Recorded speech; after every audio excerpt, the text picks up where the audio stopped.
Hello and welcome aboard, little small chat. Small chat. So, as promised, today's Wednesday little QA thingy.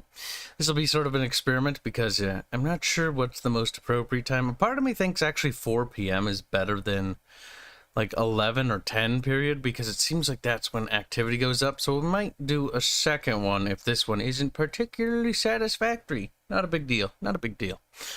Either way, today's the Q&A, and we'll be going over the entire Mixers project and all of the stuff we've been working on. So if you guys have questions about Terrestrial War, questions about Legend of Terrestrial the video game, questions about the IP as a whole or projects going forward, questions about the sound, voice acting, gameplay, blah, blah, blah, the lore, anything and everything. I'll do my best to answer questions about programming and code, but to be honest, if there's a significant amount of those, we'll jot those down, and then I'll bring on a programmer, one of the actual programmers that knows more about that specific field, because we have different programmers doing different things. But yeah, welcome, little chat. Welcome to the development stuff. Yes, words. All of that sort of makes sense, right? Yeah, I think so.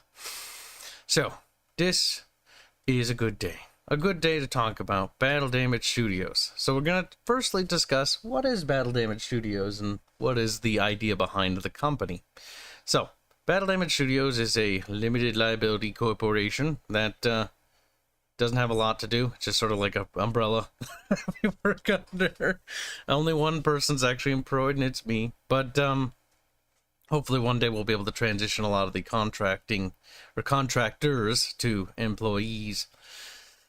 But the core tenets and principles of Battle Damage Studios are what make it unique, and the fact that we actually abide by them is also the other thing. Like the idea that the no-cut corner policy, or the idea of like, you know, if something is to be removed, then something of equal value or equal to the value that was that thing is to supplement that replacement.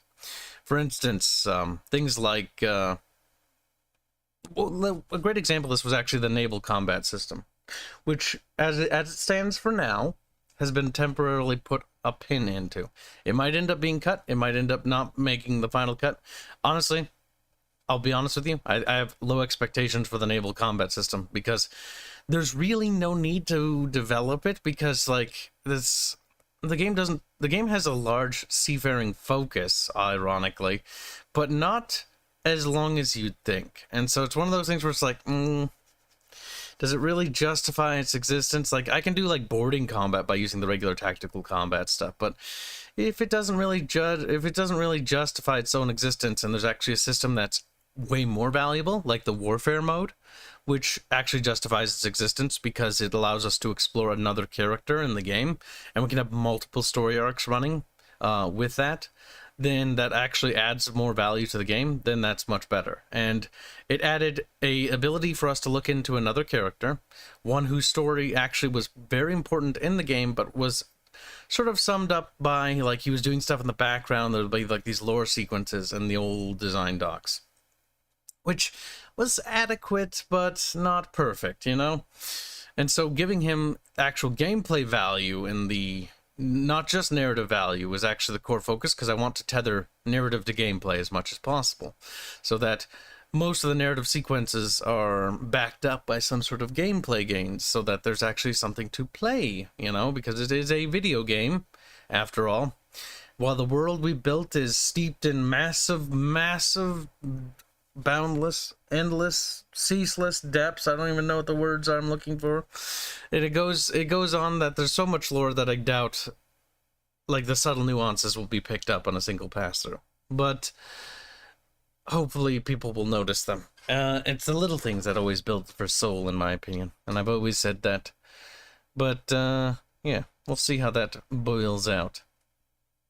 But that's kind of the thinking of that, and that was why we supplemented the warfare mode over the naval combat, because we could explore more characters and explore the larger and greater conflicts that take place during the video game. Something I thought that games like the BioWare series of like Mass Effect or Knights of the Old Republic, where they have those final confrontations and there's supposed armies and armadas clashing, and you don't really get to interact with those, and you don't really get to play with those, and the coalitions you build never really we never really do much in terms of video game stuff, so I always felt like it was missing, and I'm hoping that we can switch that by having the interplay with gameplay a bit more. An abyss of lore, basically, it's like diving off the deep end. It's like, okay, building materials. Oh god, let's not. Staircases. Now I know that's random, but we had to I had to come up with the idea, okay, what kind of stairs do they use? And it's like, okay, this is a ridiculous amount of detail. What do the walls look like? Is it plaster? Because what if the walls break apart? And it's that's a good point. What happens when the walls break apart? What's inside? It's the little details that all added up to make a big, big, big thing. And it tells, and that's more so environmental storytelling, if anything, though. And there's a bit more to it than that, how are the rugs arranged? Is it messy? Is there blood on them? That tells you a little bit about the environment and its story. But item description lore. Items will have descriptions, yes. Cuisine will also have its own lore. So when you get food or items from different zones, they will have lore. And the lore behind it, how this food came to be, and why it's common. Why do these people eat lots of soups and stews? Or why do these people, not have bread? Of things of that nature. What is the core meals that these people eat? It's a great example is the one place we've talked about a little bit is the river cities of Vatsti, and that's the land basically kind of akin to the Amazons, except a lot more scary and horrifying. But that's a more personal perspective, I guess. But the people have to live on the rivers, and they have these giant things called crubs, which was originally a joke, but everyone on the team was so endeared by the name Crub that we just sort of kept it. So they're now crubs. So they're kind of cute, but they can be used as food. They can be used, their shells can be used for armor, primitive armor. They can be used for various things, and they're also some sort of I guess you could say beast of burden for that society, because it's a water-based society. Don't tell me you're doing lore like Dark Souls? No, I don't even know what Dark Souls is. To be brutally honest, asking me what Dark Souls is like asking a potato what the sun looks like when it's buried in the ground. Yeah, I have no idea. Autism, or it's a labor of love. Yeah, no, it's not necessarily autism. This is very much a passion project. Now, passion projects might go hand in hand with autism, but we did the tectonic plates, we did the water currents, we did the equatorial line, we did the entire measurements for the planet and circumference, we did the rough approximation, I should say, we did the solar system, the moon, the general approximation of its size, how the moon interplays with the planet, the tectonic plates, how they work based on, the gravitational blah, blah, blah. More or less to come up with, okay, well, reasons why are its volcanic activity. Why is Halostro such an unstable region? Why are the buildings in Halostro so weird? Well, because they had to be built that way to sustain, to maintain structural integrity, because, well, there's a lot of earthquakes and they'll fall over otherwise. Which is not very good. Will we see other factions in the tabletop game anytime soon? Anytime soon. You will see Nephiric Horde stuff, because we'll be bouncing between the Astrians and the Nephiric Horde, and we will be doing some sub-factions. You've already seen some of the sub-factions for the Astrian Empire, because each of the regions in the Astrian Empire, or the Great Houses, basically occupy basically a European country. A fair-sized European country, some even bigger than any regular European-sized country, but they have some unique units and stuff like that. We need to build big and we need to build deep, and that means not building wide. Which, again, you build an IP wide, you have thousands of alien races, and they're all it's as wide as a lake, but as shallow as a puddle.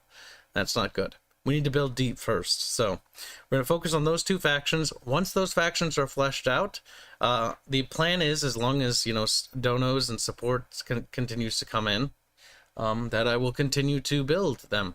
Obviously, if things get bad, as in this bar at the top right stops filling up every week, things will start being cut, because that's just, we have to conserve energy. It's like, when a body in the cold, your body conserves energy and puts all your, heat and focuses on the core to stay alive. Same apparatus, oh my goodness. Drink! We need a drink! We've got the tongue being dry. Excuse me. Having a hard time. All of a sudden. It's generally the operational plan. There we go, got it out. Is to, the priority project is the video game. But the tabletop project will be always ongoing, as long as I have the resources to spare. Now, thank God, the tabletop project is going to be focused... Okay, so this is a little bit more insight than I was originally intending of giving you guys, but it's honest. So, the tabletop, we're going to focus on factions and nations, right? But specifically, we're going to focus on nations related to the game first. Every nation I do want to do, and there's actually quite a few cool nations, like the Garakar of the North, or the Gurakar of the North. I can always mispronounce their name. A certain friend of mine has a similar fucking faction in their own fiction universe that has a similar start of letters, and get it mixed up. The Gurakar to the north, that practice the Elcor. They are really cool, but we may not get them in the tabletop right away, because they're an abnormal race. We will get, like, the Giants of Luminar and stuff, and certain races like that, but we might not get the Greylings of the Citadel, or things like that, because we might not be able to reach there. Like, the Kingdom of Ithrin and the Galahadra, like, we might not be able to get that either yet. That'll have to probably wait, because we're going to focus on the video games. Also, Gallus donated 35 Zars. Thank you for the donation. I really appreciate it. But you said nothing. I was expecting to read something there. You should add pizza as one of their main dishes. So the princesses just eat pizza all day. Just based. Terrible. But yeah, so that's more or less the answer. So we'll be focusing on nations that specifically play a role in the video game. And the reason for that is purely based on the fact that I'm the smartest lad ever. Okay? Not to toot my own horn a little bit. But the Astrian army needed to be done no matter what. The Nephiric Horde's military needed to be done no matter what. Because I need their sprites for the video game. Because there are soldiers and stuff in the game. I'm going to need them. So the development costs of the miniatures is actually only the modeling cost right now. Because we don't have to concept art the entire army. What are we looking at here? This is just sort of like a little picture that Sala threw together. Of like a little banner, and he basically took all the artists we had on the team. This is before Show's induction onto the team. You got Bafios, got, you know, Sally, you got Carlittle, you got Robin, you got Indio's art all on the cover, and it just shows like a little inflection of everybody. And then you got the studio logo that looks super slick. There was a big focus on making our logo have soul, where they're like, our logo... Actually, no. Nobody, I don't think anybody on the team was ever saying, like, our logo should be simple. It's like, yes, it should be readable, but I think it should be colorful, and it should reflect the team and the project. Just like the video game's logo should be filled with color, soul, and texture, because everything we do, everything we make should have every iota of soul poured into it, even a little bit of thought process. There's even symbolism in the logo itself for both the game and the Battle Damage Studios logo. Only subtle stuff things, except for the Battle Damage Studios logo. That one's a little bit more, less subtle. That one's actually just a giant sword that looks quite familiar to something to the left. It's almost identical, you could say. Whoops. Kibs Broits. Robert fucking Christ. Sorry, been sick for a week. Only cheeks win. Well, never. Well, we're not at that point of desperation yet, chat. Yet. And thank you for the very generous donation. Helps me keep the studio alive for at least a little while longer. We are on the precipice of something great. We just have to hang in there. And then once we get that breakthrough, everything will become clear. Just talking about food. Oh, that didn't take too much to derail. Look, food is interesting. Everybody loves food. That makes sense, Kibs. And I figured your answer would kind of be along those lines. Okay, well, that's hopefully good.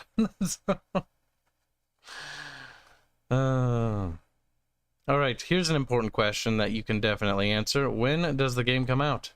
That is the worst bait I've ever seen in my life. Tell you what, I can give you a closer date or estimation when we have full project funding. Get back to me, then. Tears roll down my cheeks. That's not gonna happen. We have to maintain status quo, and that was status quo when I had a job, and that's the struggle right now. Is filling up the bar every week, making it every week. Because as long as we make that bar fill up every week, status quo is maintained, meaning operations aren't slowed at all. To what they were, you know, pre-jobless. That's very artistically detailed, which it better be, otherwise it'd rather be disappointing. So, no, I understand. I actually completely agree with that. And thank you for the membership, Kairos. 4 months of support. It actually does add up, and the team is sincerely appreciative. The team is actually working on some things chat had requested. Give OnlyFans win? Very fun. We're so funny. We all have the same joke. Oh, goodness gracious, chat. Goodness gracious. Also, if I miss a question, feel free to just keep restating it, because, remember, things get buried as chat goes on. Question. My God. Who wants to know in the Turtle City? There might be a Turtle City, there might not be. Who knows? If there would be, I would say it would be south of the Sea of Ichio, and by the, Sophian Seas. But who knows? Who knows? Who can say for sure if there are turtle people? Maybe they're jellyfish. The jellyfish! When is enough money? Estimation within next year, perhaps? Oh, I have the estimates right here. I've always believed in honesty, and I think honesty is an important thing, especially when the chat is the one funding everything. So you guys have a right to know. I originally didn't want you guys to see, but I'll pull it up. I can't show you the exact document because that would leak certain things that are private information. So estimations, where did we do it? Yes, there we go. Hold on, I just have to open this up in a different window and then move it to my other monitor on my backup PC. Alright, so the status quo is $4,462 US a month in order to maintain status quo. That means keeping the art team funded and the music stuff funded. And that does not include the new voice actresses. Kibs has reduced his own personal monies even further to basically nothing to support that. But we also have a squeakrit person who's given us a squeakrit amount of money that might be a lot for just voice acting funds to help back that. So the voice acting funds have been procured, at least for now. I believe it's probably enough to get the combat prototype fully voiced, which... or not the combat prototype fully voiced, but at least get one character fully voiced, which is actually quite good. In terms of combat audio logs, which we'll talk about audio stuff. We'll talk about the combat audio because it's actually quite intricate. Most games don't have the level of detail we do. And that's something we pride ourselves on. But that's the amount for status quo. Reduced is bad, but it's not the end of the world. It's $3,852. But you'll notice the differentials is only like $600 dues. And the worst is about $3,162. If we can't maintain $3,162 at the very least per month, then operations halt altogether. Because it's just not enough to work with to actually keep the studio alive anymore. That is pretty bad. That is also, like, even the reduced is like me basically living on life support. That's switching to ramen and soup. Not a healthy diet, but a diet that can maintain studio operations at least long enough to hopefully get enough stuff out there to keep things rolling. But we've actually... okay, so here's the thing. We've made every single week. Last week, the bar didn't fill up, but we actually made it from like a week before, and we actually are operating on a growing number rather than a reduced number. So this is the good news, by the way. The good news is studio operations are actually growing, and it's actually at the point now where I'm starting to look at things and going like, you know, if we actually keep making it, maybe maybe we'll start generating enough if we can grow the channel and actually grow the amount, and people keep showing up for streams, and assuming the channel doesn't die, maybe we can actually start beginning to look into increasing the work time of the programming team. Now, that's not anytime soon, but if we can get to that point, the biggest bottleneck we now face is programming time. In fact, it's the bottleneck that's holding things back now. And we have one programmer working like very around the clock, and the other two are part-time. And that's because the animator is helping with the programming, and because I full-time pay the artists, or not full-time, but pay the artists basically large sums, basically everything. The animator can actually help out with that because he's also got programming. That's Robin, by the way. He does programming streams on the game if you ever want to check him out. He's working on the prefab editor, which by itself is actually an incredibly important tool that I'll talk about in a little bit. In fact, that tool is, its value cannot be understated, how important that is. Lazy Soda donates $2, say, will the pikemen be in video game? Affect grid how? In the tactical combat? I don't know. I don't know how the pikes are fully going to work. I have some ideas on how they're going to work. How long-range weapon... Actually, no. I have an idea, actually. Basically, they have extended range versus they can attack further away. I wrote that down even, and for some reason, I completely forgot about it. Listen, it's been a while since I've looked at those docs. The enemy design docs are... We have different archetypes and some ideas behind them. And thank you for the donation, Soda. But yeah, so pikemen should work. Okay, so here, you know what? On a different screen, I can't show you these documents, but I will open it up and I will look through it a little bit more effectively. Because we did talk about this quite a while ago. We need to talk about enemy archetypes a bit more, because I actually want to include the bannermen, and I want the bannermen to basically give like a sort of buff to the little dudes. Like, oh, they'll be like patriotism, my battle banner. Okay, so pikemen, I had some ideas where it comes to them being next to each other in the video game, and they get like a bonus for being next to each other. They can actually do more stuff. That has a little asterisk by it, because that is something that needs to be addressed, because that could very quickly go from being kind of a cool gimmick to being absolutely cancer.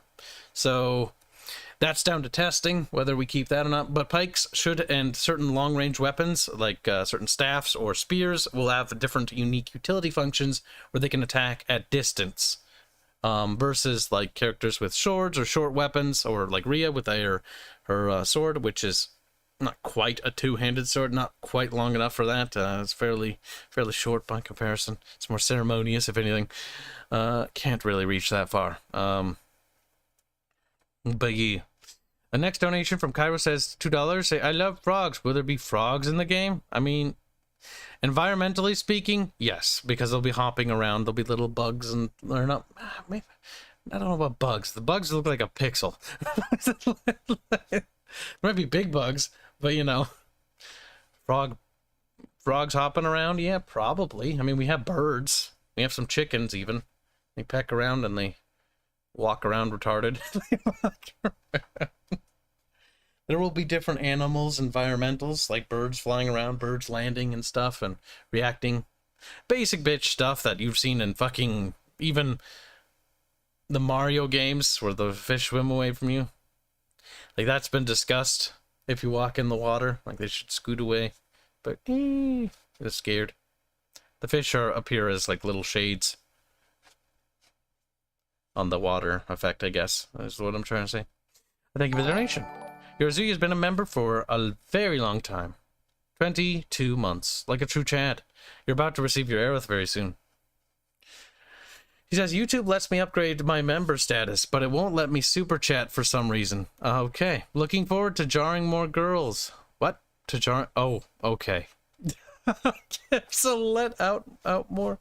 The website's going to launch soon. I just need to have a meeting with Tyler. Tyler and I didn't quite make the meeting window this Monday. And it's kind of thrown a monkey wrench into what I would have liked to have done. But such is the nature of fucking life. Things not going the way I want is becoming a thing that happens sometimes.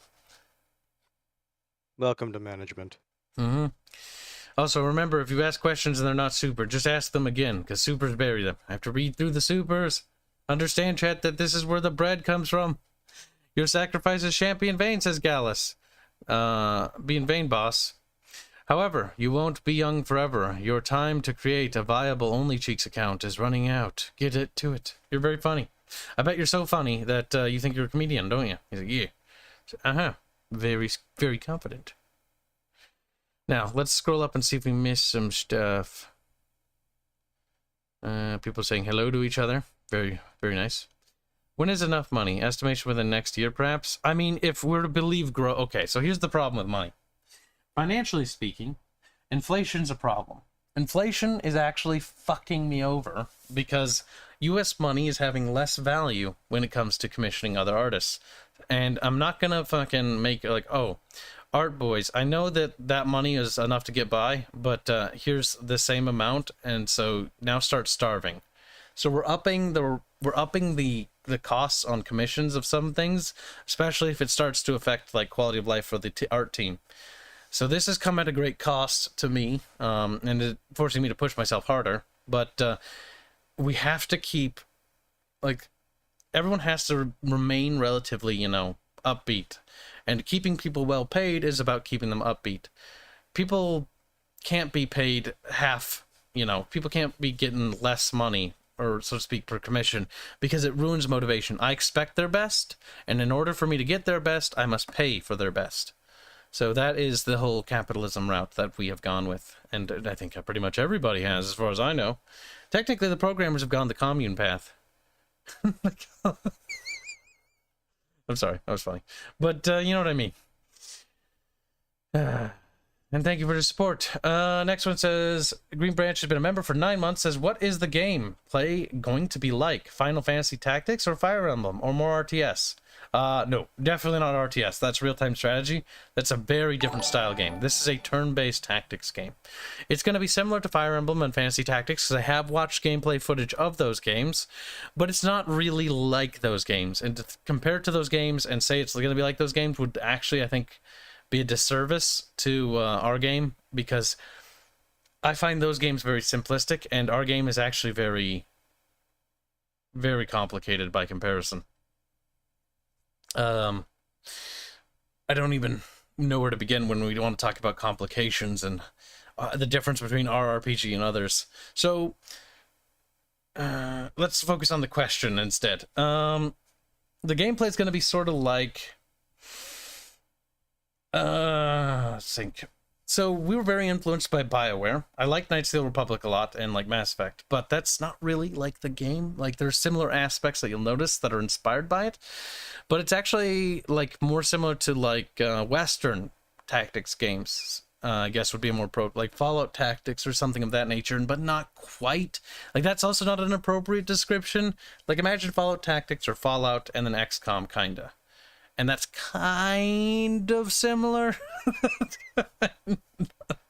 I don't want to give you guys an incorrect picture here. Like when it comes to the combat animations will probably remind you of Fire Emblem or Advance Wars. The original inspiration, actually, I believe it was Advance Wars, because I was a big fan of that game as a little kid. So the animations play out like, here, let me show you. We have some placeholders I can share with you. Now, I had a really cool thing that I've had Robin make for me a while ago to demonstrate it to somebody, but then I misplaced it. And it was like a throwaway demonstration, because like, okay, how will like the animations play out in the actual, you know, combat stuff? And then I was like, okay, he put this thing together and it looked really fucking snazzy. And then for whatever reason, every time I go to look for it, I can never fucking find the damn thing. It only infuriates me ever so fucking mildly. Let me just jump. I'm going through the developer server in the animations folder at the moment. Just have to scroll up past all these walking animations to the right one. Yep. I remember when Robin was going through those. Walk left, walk down, walk up. That's them playing out in the combat prototype. I can't show you that. That's the old prototype. Yep, we're gone too far. There we go. Here we go. So this is sort of how they play out. So basically it zooms in. This is also placeholder animation. There's actually different animations per things, and the fact that it switches to a white background is mildly annoying because it's not supposed to be white, so it looks a little jarring. whatever, we're gonna have to kind of ignore it. Kibs is attempting to grab more. But like when casting animations happen and stuff, we have different things that sort of play out. And it sort of does that. No, not that sort of XCOM where we give you false percentiles. Generally, I've always had a philosophy that honesty is the most important thing. Generally, that's been maintained even in the game design. You don't lie to the player, because that's just infuriating. Because when I found that out that the XCOM games did that, I actually just uninstalled them and have never touched them ever since. Because I do not like that. But, yeah, so it's going to play kind of like that. So it's got tactics and stuff like that of that nature. There's buildings. You can go inside buildings in combat and outside of combat. Oh boy, let's focus on the other things, because if we talk about the complexities of the game and one of the reasons why the game is taking a while to develop, then we're going to be digging into the mud, and I feel like we're going to miss some of the other questions here. But we should talk about that, chat, because it's actually important. Because it's what also distinguishes our game between other games. And it's also what I think makes our game stand out quite a bit. But thank you for the membership. I appreciate it, Green Branch. And it means a lot to everybody on the team. Soda then donates a generous $5 to say, will you have team members and friends in the game? Easter egg of Barch in game, saying no, disavowed. Easter eggs, I've mentioned before, are not a concern right now. I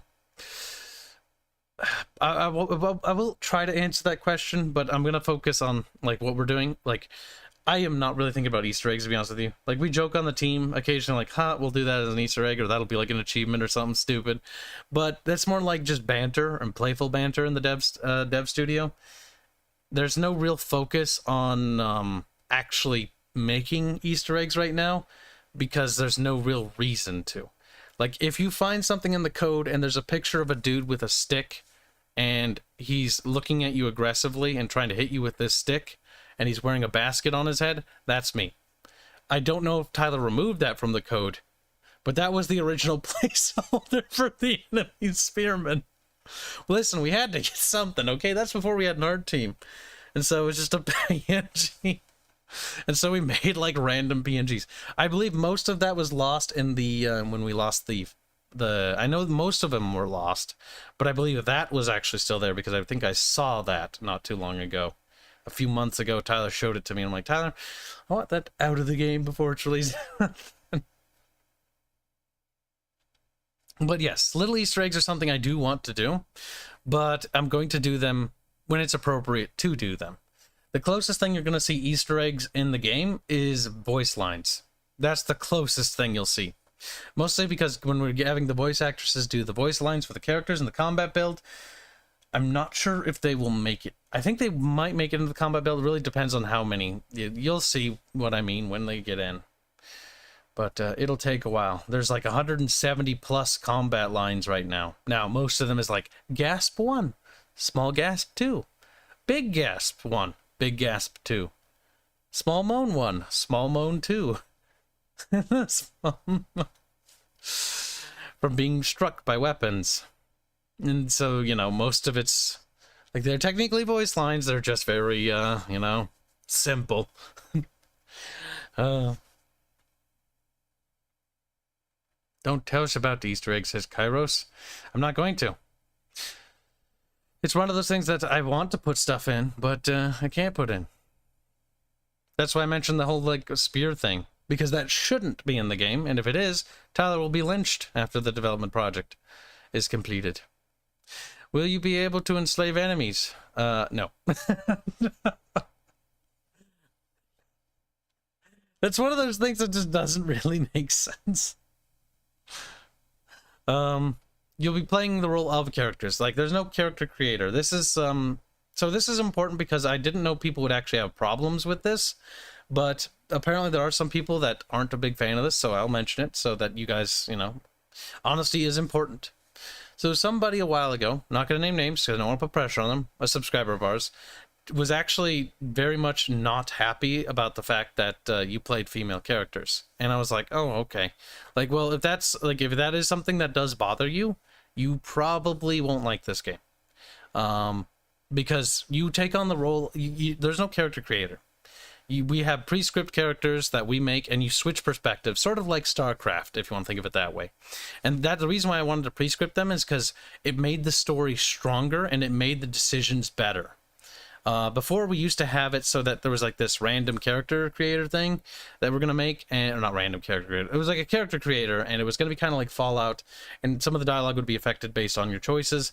But what we found out was that the decisions actually had less strength when we did that than if we had pre-script characters. Pre-script characters have certain confines and their own moralities that they will do, but there are certain events and things that force them to make hard decisions. Those decisions then shift their character focus and dynamic. By doing that, characters feel less random and they feel much more like characters, especially the characters you play, and the character interactions. The companion characters is a core focus of our game. There is no game that will really come close to, I think, our character companions. I don't think there probably ever will be. And I'm going to toot that horn loudly because I think that is something I take pride in. Our character stuff is actually pretty fucking awesome. When it comes to how they interact with each other, and it comes to their interactions as a whole.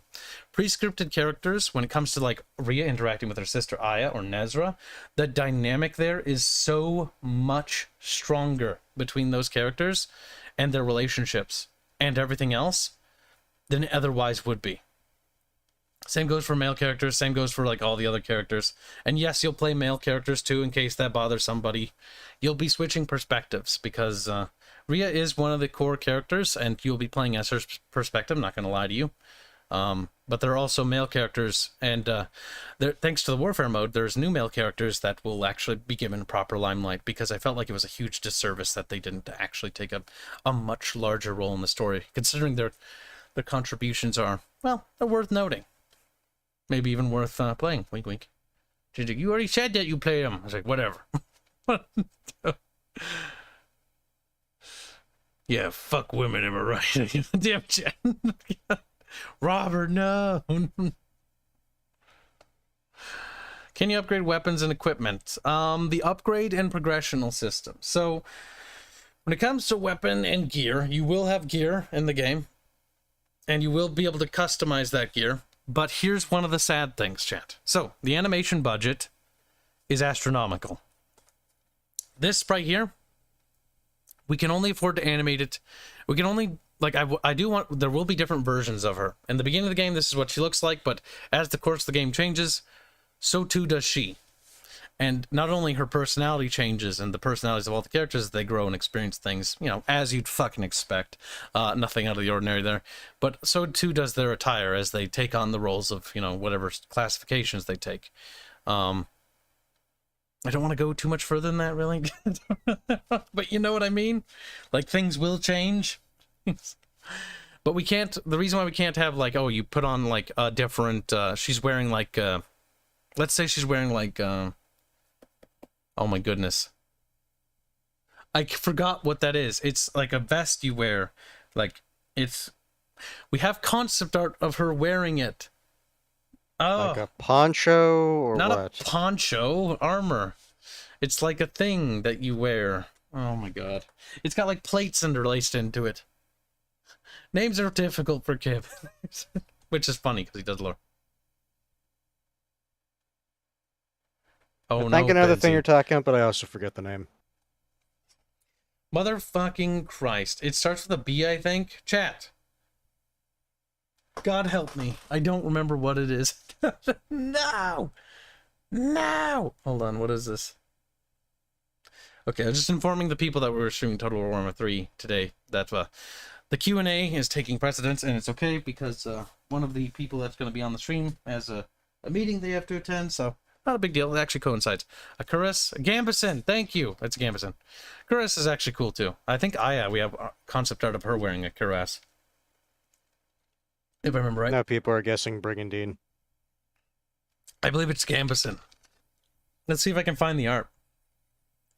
Okay, this is art that you've never seen, chat. Spoiling chat. Look at Kib. Literally the kindest person ever. Hashtag Kib. Hashtag based. Oh, by the way, I have a massive influx of followers on Twitter. Now, I know it doesn't really matter to you guys, but I just posted a thing on Twitter the other day, or today, fucking retarded Kib, I was like, why are people following me? Did I say something based? And people said yes, and I felt happy. I have no idea. Sometimes people just randomly follow you for things you said like ages ago, or they start bitching at you for things you said ages ago. Twitter's a cesspit. If you haven't been there. Just, but I think you already know that, chat. You're pretty clever. Oh my god, curse the art team. They make so much art. So we archived the entire art for the game, right? And there's over 1,000 art pieces. Ugh. God damn. It takes forever to scroll up in this goddamn concept art folder. Wait, Kib, you monkey. You archived the art. They're in folders now. Oh my god, Chad, I can't believe I was doing... Chad, no! I literally spent like 2 days archiving it with Fairman and Hanse. You did. And you didn't say anything. You're partially responsible. Okay, so... No, the thing is, I thought you were looking in there. Nope, Otherwise, I would have said something. I was scrolling up in the fucking concept art section of the Discord, and I'm like, I'm gonna be doing this all day. Because the thing is, like, I didn't know if you were, like, actually knew what you were looking for, so I can't help you if I don't know what you're looking for. I made this super awesome archive with Fairman and Hanse. It has categories and everything, and I'm fucking completely forgot it existed. And I used it literally I used it today to get the thumbnail even. Like, fucking criminy. Okay, chat will appreciate this. I'm disappointed in you. Okay, I'm gonna have to slide it off and on the screen because there are pieces in here that you cannot see. So this is like when we were coming up with poses for Rhea not that long ago. That was for Hermione. But I like that piece. Sometimes the sketches look so cool. Actually, let me rephrase it. Not sometimes. Like there's an older version of Rhea. Like way back when he started. I remember seeing that one. Character art. Now I'm looking for the Gambison. Rhea. Gambison.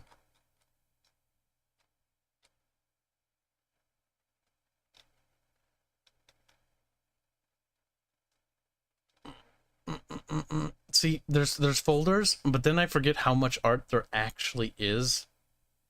And there's a lot of art. You know, this is gonna take too long. Hence why I didn't, like, think that you were scrolling up in Discord. I thought you were in the actual folders. Okay, I'll look for that in the background. Sometimes it's easy to forget how much art there actually is.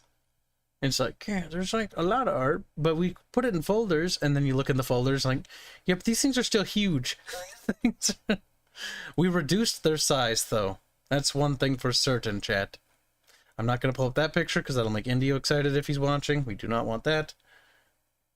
All right, so back on topic. He's easily distracted, it's true. You know it's a Gambison, okay? We all know it's a Gambison. And this is the game manager. Listen, it's not a manager. I'm a designer, not a manager, you muppet. You absolute mongoloid. He's like, I got caught a mongoloid. Organization, Kibos. I know. Organization is essential. When we first started, by the way, this is going to be a pro tip for all you little green lads. What's a Gambison? Oh my gosh, just Google it. So, back to the thing. Pro tip. When you first start a project, organization isn't the most essential thing ever. In fact, it's not that big and important in the short term. But as a project goes on, and as our project went on, we were like, okay, organization is something we need to address. We talked about it in a meeting, actually like 3 years ago. And I remember this because it's like, yeah, we're going to do that. And then the coup happened. And you know what? Everything went to shit. Everything went to shit in 2020. And our studio was affected by the fact that not because of the coup itself, but because of our clients wanting to us to work longer. That happens to coincide with the coup for less money, or for the, well, yeah, no, fuck, yeah, no, basically less money, because they didn't pay us more. It did translate into effectively less money per work hour because they asked you to work more hours. Yep, and we're like, okay, this will be a temporary thing, maybe for a couple months. 2 fucking years. 7 days a week, 10 hours a day. Now, that doesn't sound like a lot, but then you add the 4-hour streams that we did for almost every day on top of it. That's 14 hours of my day gone. Like, the organization thing began to take a backseat. And then the thing that was supposed to be done around 2020, because 2020, if I die and anybody uncovers the folder, you'll find the folder called the 2020 revision docs, which the 2020 revision docs are basically it was like us, like, okay, time to recentralize and reorganize, you know? And it was a good plan, a plan that never happened until 2020. And it wasn't until I lost my job. It's like literally resumed. Like, there's a benefit here. Me losing my job sucks economically because I am absolutely terrified about money, to the point where I have nightmares almost every day, what seems like every day now. But there's a silver lining. We have gotten more work done in the last couple of months. No, sorry. That devalues the team. I have gotten more of my work done than the last couple of months than I feel like I've done in the last 2 years. Because I can actually spend real time developing it. Like, in the mornings, I'm just instead of that busting fake ass. time. Yeah, dude, we get so much shit done now. And it almost makes me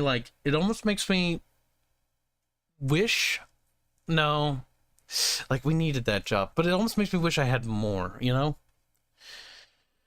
I don't know what I'm saying, but, you know, I wish I had more time. Because, like, that time, the ability, just like an additional 6 hours of development time a day on working on the game versus like the 2 to 3 that I could squeeze in exhausted, is so much more time and so much more effective time. And this is something I want to pass to you, chat, in case for your personal projects. Time is important and rest is important, and being well rested and being able to work on something is so much more, like, yeah, no shit, it's going to be better. But you don't really learn to appreciate it until you've done 2 years of, like, a ridiculous amount of, like, just busy work. Not like labor intensive, but just work in general that you just don't have the time to work on it. Versus now. Now I actually have the time to do something. To make something. To make real progress. Wow. It feels like it's different. Like the other day, I'll tell you what we did the last couple of days. The last couple of days, we've been working on the voice lines. 170 lines. We came up with new voice lines. We've refined the character docs. We've re-centralized the lore docs.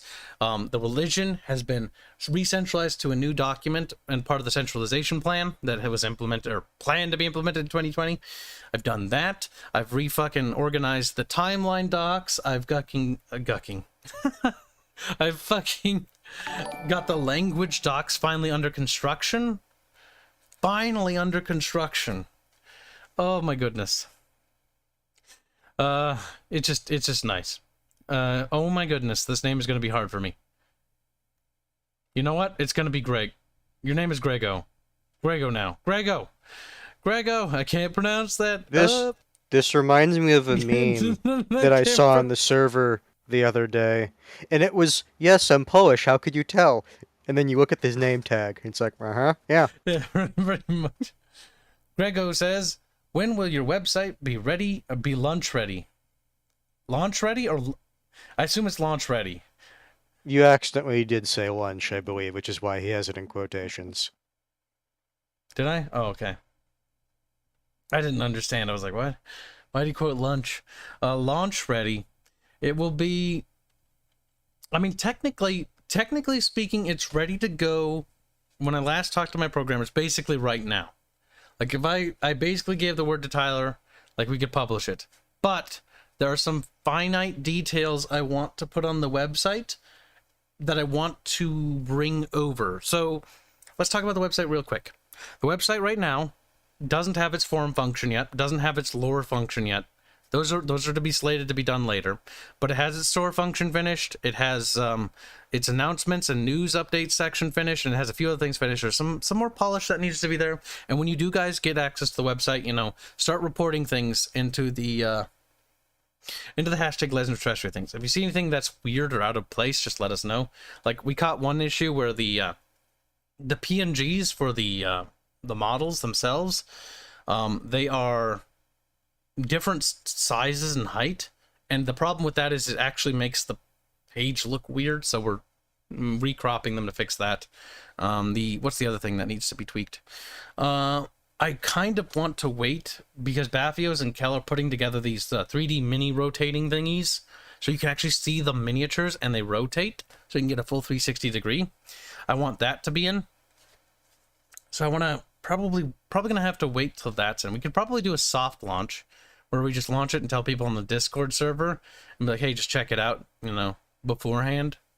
But I kind of want like all the bells and whistles before we do like a, you know, a big parade of it. And like, look at this. And then chat be like, wow, look at the 3D mini spinning thingies. I'm like, yeah, they spin. Spin to win. It'll be cool. The speed they're going, I would say it's more accurate to say rotate rather than spin. Well, whatever, they're rotating. I'm not going to show you it yet because I don't know if Biffos wants it to be showed. And I don't want to show something that Biffos isn't ready to show. But there's a little spinny thing and it spins. It's a nice little program from what I remember them talking about, that you can put little lights in different places and then the model you have imported. So then you have a little light on it and then you can spin it and see how it looks. Yep, it shows you the details and it makes it look good because I do want people to see, you know, very clearly what it is they're purchasing, so they can be like, oh, cool, like that's what it looks like. Now we don't have. Maybe if fans submit like and have great like quality cameras and they submit like fan painted thingies, then we can actually put like pictures of them painted up. But right now they're just gonna be gray. Mostly because I don't have a 3D printer, I don't have any paints, and that'd be a waste of money for me to paint them because I probably suck at it. I kind of want some looking though. at the time, I have to bounce. So have a good Q&A. Okay, bye, Hanse. Later, chat. Hanse is dead. Kib is alone again. Sad. Oh, back to the website being launch ready. There's... Hold on. On my throat. There's... You know, I understand now why fucking there's those Q&As that have water bottles. Well, you need it. You need it. But, yeah, so when it'll be launch ready. It hurts me every time I see it. Stop looking at it. I want it to be ready this month. I want it to be up this month, or at least public this month. We're supposed to have a meeting about it 19th, but I'm going to have to reschedule that meeting because we missed our deadline.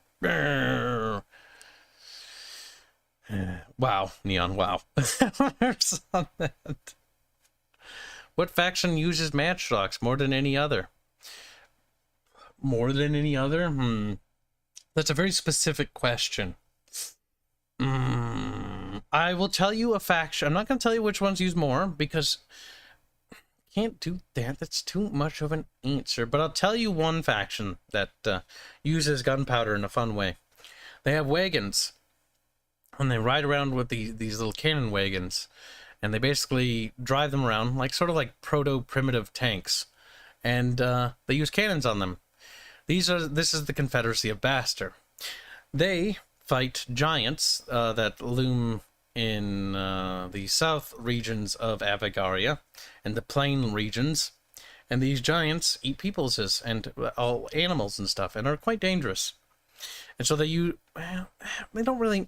don't necessarily eat people. They just kill people, I guess is a more apt way of saying it. I mean, if they're hungry, yes, but like killing is more common than eating.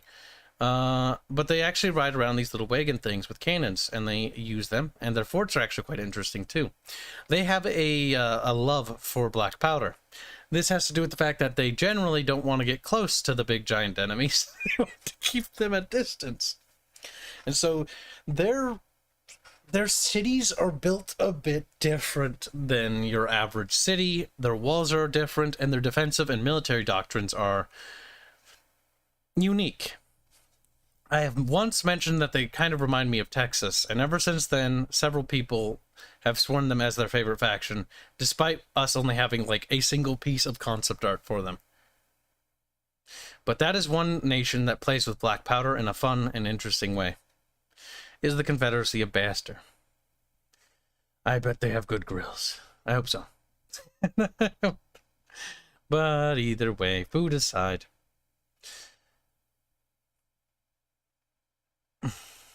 Let's see. Remember, Kibu, I said I would voice act a background goon for free. Ah, so voice working. We can transition to that, but there's something that needs to be mentioned. If people want to contribute to the help of the project, and you guys actually do wish to help voice act for the project, you can, but here's the caveat. You will be paid for your time, because I do expect the best from you, and there will be tryouts. There's none of this, like, we're not just going to take people and, you know, just put it in, because putting it in. Like, it needs to be good. Quality and excellence is a core tenet of Battle Damage Studios, and everything we've always made has always been the best we possibly can do. So that is exactly why we are going to maintain that, and we're not going to switch from that at any point, whether it's for voice work or otherwise. Our new voice actress talents are very, very good, and I think you'll be very impressed with their work, especially their singing work, considering one of the some of the things Robert has been able to make is very impressive, to say the absolute least. But, yes. I expect the best, and I will settle for nothing less than the best. As always. So that's why A, you'll be paid. There will be no free shit. You will work for it. And it will be the best possible work you can possibly do. Because with Battle Damage Studios and my team, I pay them, and I do everything in my power to make sure that most of them are paid. Sadness. And there's nothing short of that. Because I expect the best from them, and they give me their best. Like, if I look at any other indie project, I'll be like, they're probably good. Some of them might be passion projects, but none can stand up to ours, because everybody on the team has their heart and soul into it. This is not... To me, this is bigger than an indie game. To you, it's just a video game, and it probably always will just be a video game, and that's nothing wrong with that.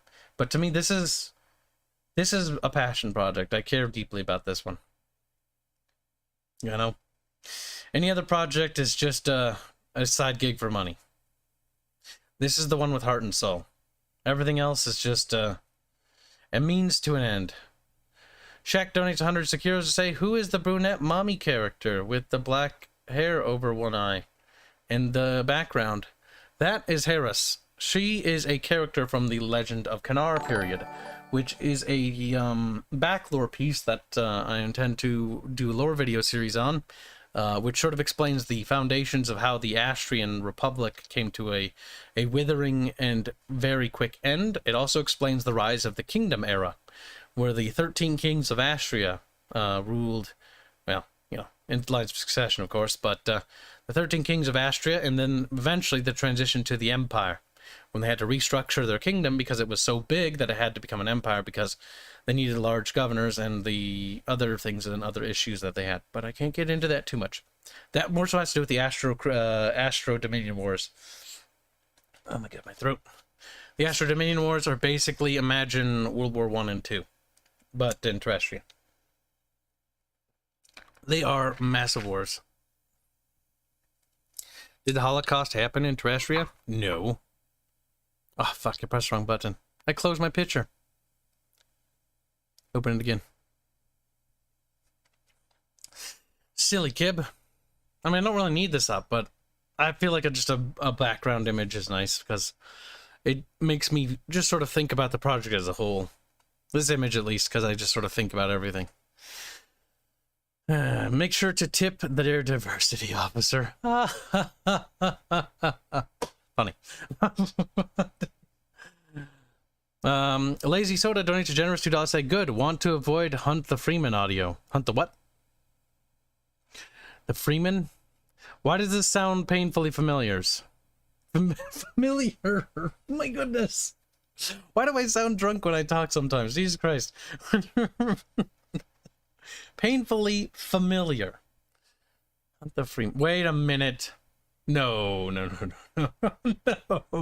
That's that source game mod. That was terrible. I'd never played that, but I'd seen enough of that to know that that was bad, and the voice work was horrendous. Yeah, no. No, no, no, no. No, no, no, no, no, no. No. No. The voice work will be good and nothing but the best. And if people and our audience can deliver that, then they will be compensated for their best work. As they should be. When will you add Space Marines? Holznator? Dumpster. Crawl into it. Dumb question. Thank you for the donation. Ask better question. I expect better from you. Quick, guilt trip him. Sheet, I'm late. You are late. Like the Punic Wars? Yes. Actually, that's very closely akin to it. The Astro Dominion Wars are quite like the Punic Wars. But, don't expect the Punic Wars or you'll be underwhelmed? Maybe? Or overwhelmed. The scale is a bit different. It's more like, it's around the same period when they discover Avagaria, which is basically the New World, and so it's like, kind of, like there's a war raging on in the New World, though to be fair, it's not really discovered. It's more like they finally had worked up the effort to go over there, because they've always known about it. Maritime knowledge in Astria far surpasses our own, historically. And they actually have a far better grasp of, well, their world being a planet. They just so happened to make that more common knowledge back then. Also, one thing to bear in mind is, like, they never had things like the Black Plague. They had things that were kind of similar, but they managed to put a stop to it quickly, because plagues would only take out, like, maybe a couple cities, but things like the Celestial Order helped prevent that from becoming too much of an issue. So the population is also much higher too. Life expectancy is also higher in certain areas of the world based on their Illumine knowledge, because that does help determine life expectancy and can affect it, especially if their Illumine orders are know how to heal and stuff of that nature. Now, ethereal plagues are more like the bubonic plague, because an ethereal plague is one of the spirit. And that is something that is much harder to deal with. Those are more manufactured. Still waiting on the storytelling, though. Actually, I've told a lot of story here. More than I normally do. You're spoiled today.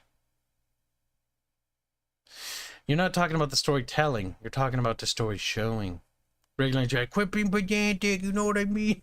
You know where I can learn more about what kind of game it is? Ah, yes, we did talk about it earlier, but let's delve back into the gameplay, because Gabriel would like to know. So, it's a turn-based tactics role-playing game, so you take characters, you move them across a grid during combat. First we'll talk about combat, then we'll talk about how the rest of it works. So in combat, you take turns, characters have different turns in the order of turns, so to speak, and they have abilities and whatnot. You can use their abilities, and those abilities use action points. We have an action point economy for both the tabletop and the video game. Different characters have different sets of action points, though the variations are not as crazy. There's gear, and that plays a role in your character's stats, or, well, helps affect them. It's more of like a, whether they're more resistant to certain types of damage. There's flavor stuff like chainmail. Chainmail is more resistant to slashing type damages and other weapon types like that perform slashing type. But if, like, for example, Rhea's sword, you slash somebody across the chest with it, well, it's not going to hurt that much if they're wearing chainmail. It's going to hurt, from the physical force of it, but it's going to be diminished. So it's damage reduction.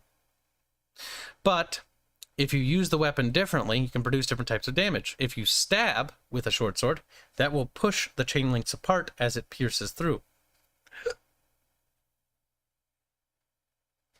And so that's kind of how that works. I've seen the pre-production, just nothing finished yet. Yes, the lore series is currently in development, which we'll talk about later. But that's how, sort of an idea how combat works. Our quote-unquote magic, Illumine stuff, functions like a sort of system that it's different per faction, but for the sake of the characters you take control of, like Rhea and Aya and Nezra on that screen, or I guess Crondrius or Syra, because they also are Illumine and Celestial. They are they do vocal, so they speak in their spells and rhythms, Now, just getting into voice work, let's not get there just yet, because that's a whole other slew of mess that we need to talk about. But you pick spells, and spells have costs, you know, an AP, and they also generate heat on a character. Heat has different ramifications and effects that changes the dynamic of how characters perform, but it also interplays with their equipment. So by generating heat, you can actually input that heat into weapons and artifacts of power, thus charging that weapon with the byproduct. So, for example, Rhea, who has Starsteel can actually take on this heat and will actually not be affected by it. In fact, it takes an incredible amount of heat before it'll actually, you know, break or bend or anything like that. So she can charge her blade and put the byproduct into her blade, and that actually changes its damage and what it does functionally in combat. So it actually affects her weapons and equipment. The byproduct is both a negative and a positive, so you do want to generate it, but at the same time you don't want to generate too much, because you need to blow steam off, so to speak. Sort of like steam power, I think. But that's like the casting system. Mystical virus, eh? Perhaps from the Far East? My god, you just don't like the Five Kingdoms, do you? Like, no, they're savages. No. Could be the Mando, the fat giant people.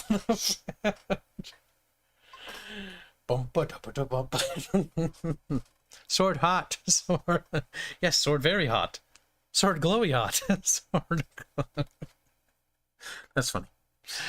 David Morrison donates generous $5. Is medicine germ theory, or is there actual miasmas, excuse me, that make people sick? Also, can anyone become an officer, or do you have to be of the right class? Okay, so those are two different questions. Let's start the first one. Medicine germ theory. So when it comes to medical knowledge in Terrestria, it's different per culture. I don't want to get into the specifics just yet, mostly because I'm not sure if that will spoil something, you know?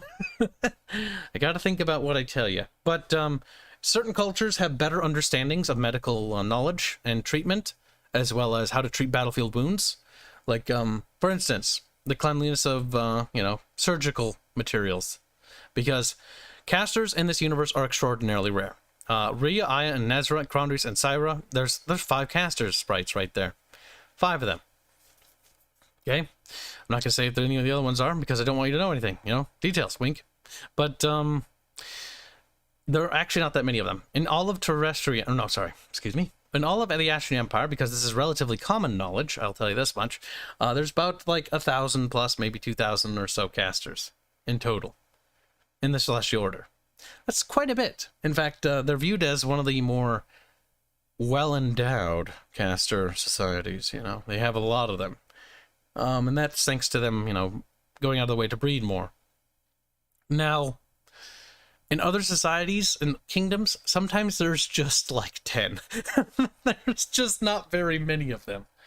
But sometimes that's differently balanced because of the types of casting knowledge they have, or some of them are abnormals of different varying degrees, so that they actually live longer and their powers are actually much greater than others, like the Faceless.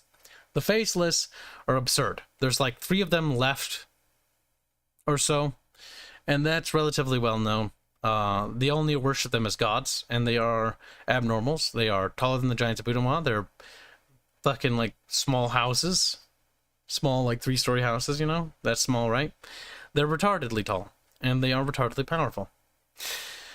There's other ones, like the Witches of the Alcor. There's the Wizards of the Galahadra, or the Sorcerers, whichever you prefer. And then there's other types of stuff. But it depends.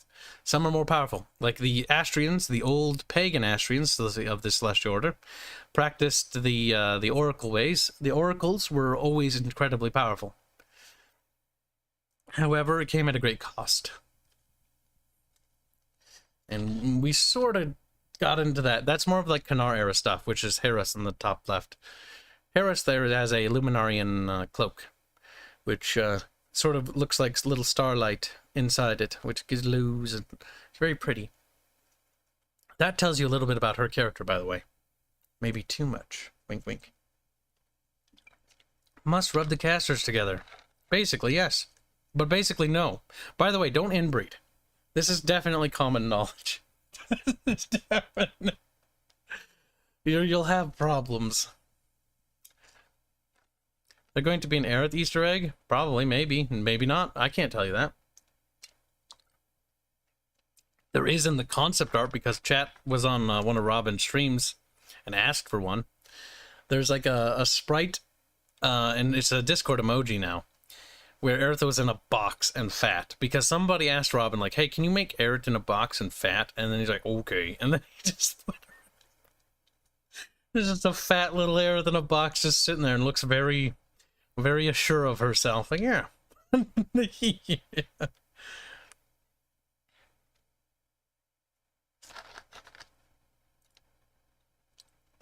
Yeah. But yes, we want magic to be relatively low and not that much, because honestly, high fantasy settings where magic... Oh, well, no, sorry. See, nobody understands what high and low means. Low fantasy is not Lord of the Rings. Lord of the Rings is actually high fantasy. This boils back to a improper understanding of the definitions, and something that I learned too, because I was using that definition wrong for like half of my life. High fantasy and low fantasy is not what what you think it means. But when it comes to magic systems, and our quote-unquote magic system is more of a science than it is it's codified. Like, it has a very clear set of rules it has to abide by in order to function. And every religion of every different culture has very different functions as to how theirs works. We basically made a layered system, like a cake or an onion, if you will. And there's the rules of the universe and how the universe functions, and those rules are the template of creation. Or maybe not the template, but the tools of creation, perhaps. I think that's a more apt way of describing it. So it's like Phazon in Metroid Prime 3. I have no idea what that is, Holznader. But if that's similar, and you think it's similar, and it sounds similar, then sure. What's a Phazon? I played Metroid Prime 1 and 2.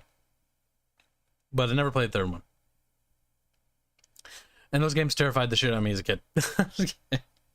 An onion cake, yes. That's generally how I try to think of things. So I made like the universal laws, and then everything must abide by the universal laws. And so that was the tricky thing, was making the tool set in which I can craft like things, and also have it be flexible enough that things can be different, like sacrificial or incantation, or, you know, etc., etc. Like, and because of that, we were able to have that. Low fantasy is Conan. I think actually Conan quantifies as high fantasy, if I remember right. I believe. I'm not 100% certain. Low fantasy basically means like no weird animals. Or low fantasy is like alternate history. Like, at least when I read the definition, that's what I got out of it. It was like no magic, no weird monsters. It's basically like, oh, what if, you know, Germany was the Roman Empire instead of the Romans, and Romans were Germany, and then that's it. And it's like, okay, like, that's low fantasy. No magics, no silliness, no nothing. Fantasy is like living radiation. What? Okay, I think I've heard something similar from Star Trek. I wouldn't be surprised. Doesn't know what Phazon is?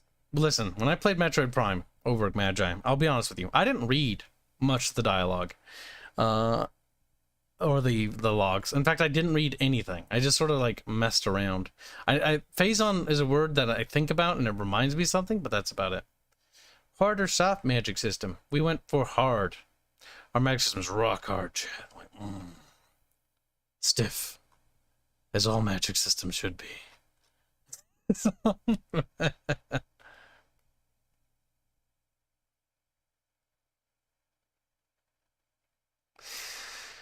I would think Full Metal Alchemist is low. Oh, no, it's not. No dragon shit, just a bit of different tech alchemy.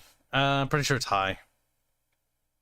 Phazon was the poison mutagen in MP, Metroid Prime. In 3, you start generating it organically, so you can sacrifice health to boost damage, but if you don't burn it all off after you... but if you don't burn it all after you die... Off after you die. Why did that? Why was that last sentence hard to read? I felt like it was weird to read. Alexander, you're at fault here. Thank you for the donation. Throw you under the bus. That's weird, and I don't know if I'll retain that knowledge beyond this conversation. Oh no.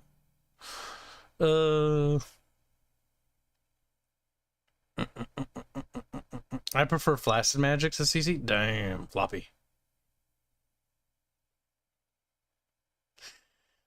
That's kind of weird. But back on subject. So let us move on from gameplay. So gameplay, actually no. Gameplay is broken into 3 archetypes at the moment. As the player will... And there's technically sub-archetypes under each system. But when it comes to it, it's basically like you have the combat system, we have the warfare system, which is similar to the basic combat tactics mode. Then we have the world system, where you interact with the zones. And how the game works is, you have big zones. You can enter the buildings seamlessly with no load screens, which, believe it or not, is actually revolutionary. I'm kidding, it's not revolutionary. Some games have it, but not very many. In fact, it's actually a minority of games have it. Most buildings have loading sections. So our world and our buildings are actually on map and are actually physical. So that is quite impressive. And that's the impressive thing that we have that's really cool. So the palace itself, actually being a palace and actually being to scale and size, is actually impressive. The temple of Pyria being this thing that you can actually enter and actually go around and explore it and actually be to scale is actually quite cool. The northeastern market quarter is actually to scale and is actually everything else. Like, it's pretty fucking sick. Here, you know what? I can't really... Like, I don't have a lot of stuff I can share with you in that regard, but I do have something. And I think it'll blow your little chat baby minds open. Where'd I put it? Animations, animations. If I was a little animation, where would I be? Alright, it's probably down here when we were remastering the tile set. Or basically making the tile set even higher quality. Because Robin made the original tile set, which looked awesome. And then he's like, actually, I can do better. And then he made a better one. And I was like, Jesus Christ, you can do better than that? This is inside the drawing program, so you'll notice like black and gray squares. Ignore those. Those are just have anything on there. But this is the part of the northeastern quarter of Pyria, where the northeastern gate is, and this is part of the sort of marketing plaza, sort of a sort of trade district, if you will. And this little square is actually like to scale. Like it's fucking impressive. Like it's actually to scale on the actual size of the building and whatnot. It's super cool. I don't know. Not very many games actually have things properly to scale. In fact, 99% of games do not. So that's also why the game operates off a zoning system, because we're not going to be able to do the entire city. That's just going to take millions of years to do. But it's super cool that a lot of the places and a lot of the scenes will actually be to scale as they should have been, and as they are in lore. Robin and I even discussed actually making the sprites to lower scale and at lower accurate heights for the different races, so that they'll actually be proper. Like Cardovians being 6 foot, Astrians being 5 foot, Luminarians being 8 foot. Like that'll all be represented, and that'll look awesome. Like Rhea is about like 5'3" or 5'2", like, or maybe 5'1". I don't remember. At the top of my head, I'm terrible with numbers, but it's written down somewhere. But she's just a standard Astrian girl. Whammon. Astrian whammons aren't the tallest. Some are abnormally tall, but, you know, as humans vary. But Astrians aren't the tallest people. They're kind of stubby. Very stubby. Very powerful. What about magic with a K? Technically, in lore, they don't really call it magic. At least Astria doesn't. They have a different word for it. But there are other societies that refer to it as such. It's more of like a contextual thing, is how I view it.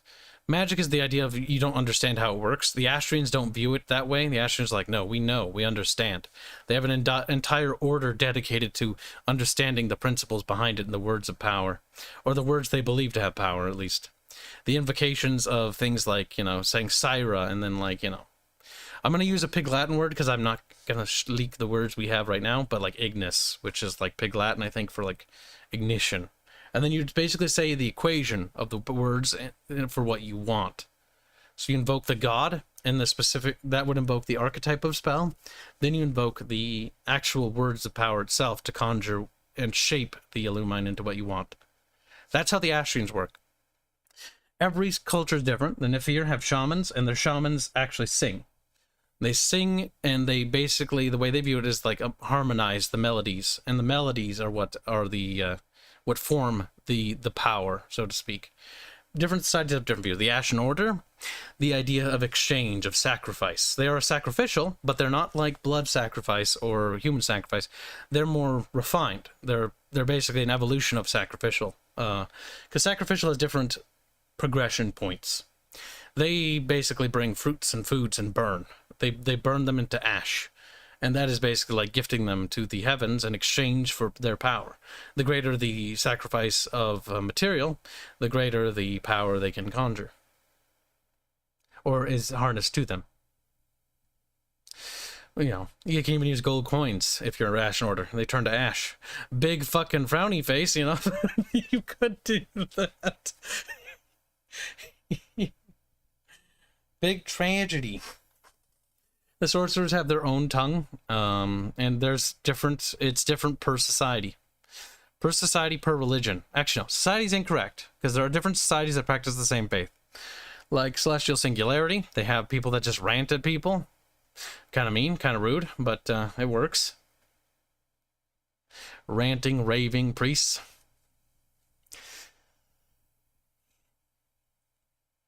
So they haven't stagnated, just called everything different magic, haha. Well, the different societies have different views on it. Some of them view it as like some sort of science. Some of them view it as something else. But their understanding of it is all different because nobody has a consensus. Because the thing is, the gods are believed to be real because they have evidence of them being real. And they also have evidence of them actually sending them things. Like conjuration for the celestial, like as in conjuring a being from the ethereal dominion of their heavens, will actually bring them a being from their gods that would fight alongside them. And so they can actually conjure beings from those pantheons, and other factions can conjure beings as well from their pantheons or their heavens or whatever they believe in. Not all of them have pantheons. Not all of them are polytheistic. Some are monotheistic. Some have, you know, believe in spirits. Some are different. They don't all have the same structure. And so the understanding is like, okay, they exist, but they're like, your gods are weak, you know, yours aren't that strong. It's more of like a mythos understanding. It's like in the realms of an enemy domain, it's believed that in the lands of an enemy god or something of that nature, like you should be careful because your gods have less dominion here. They're not going to be able to watch out for you and give you luck. You know, you're kind of on your own. It also is what helped dictate people from traveling too far. And it's also why, like, desecration of temples is also one of those things.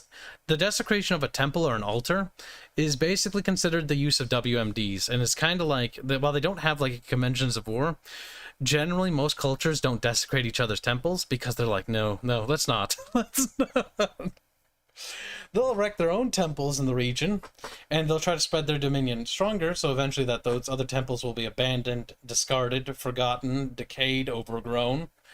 But generally, the desecration of an altar is considered it's like using a dirty bomb. That's how they view it.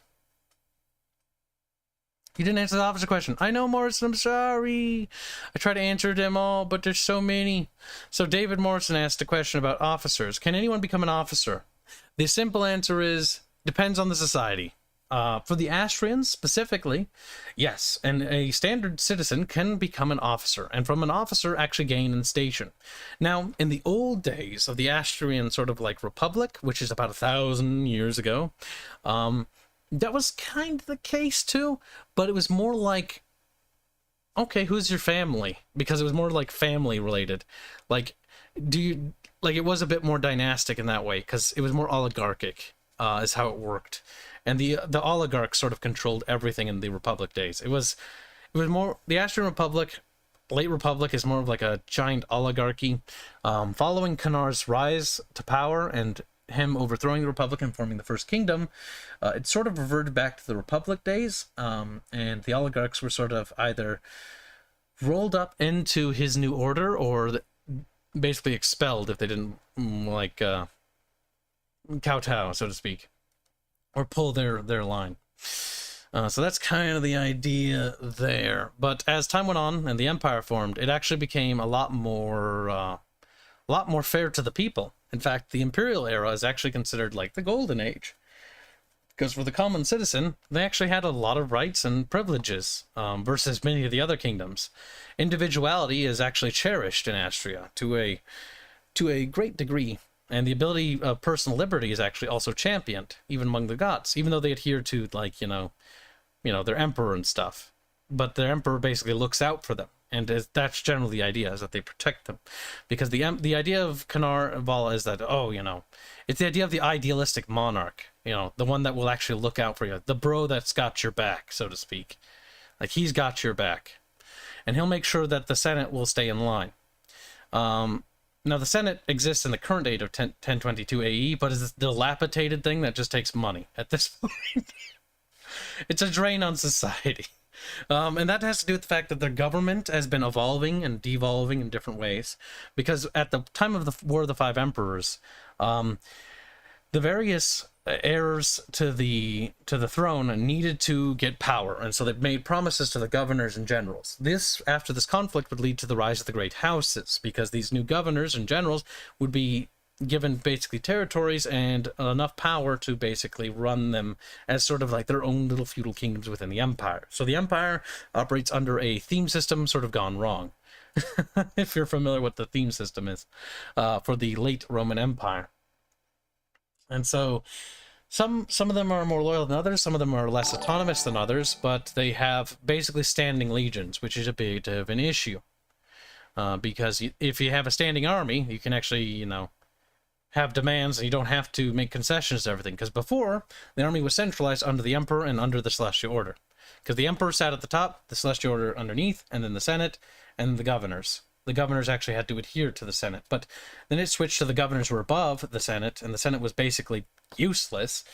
And then the governors had all the power, and that's how the great houses came to be, because they were able to amass it all for themselves. Can I have Princess Vala's front? What, you mean Rhea? Which Valan daughter do you want? There's like 3. At least in 1022A. There's Rhea, Nezra, and Aya.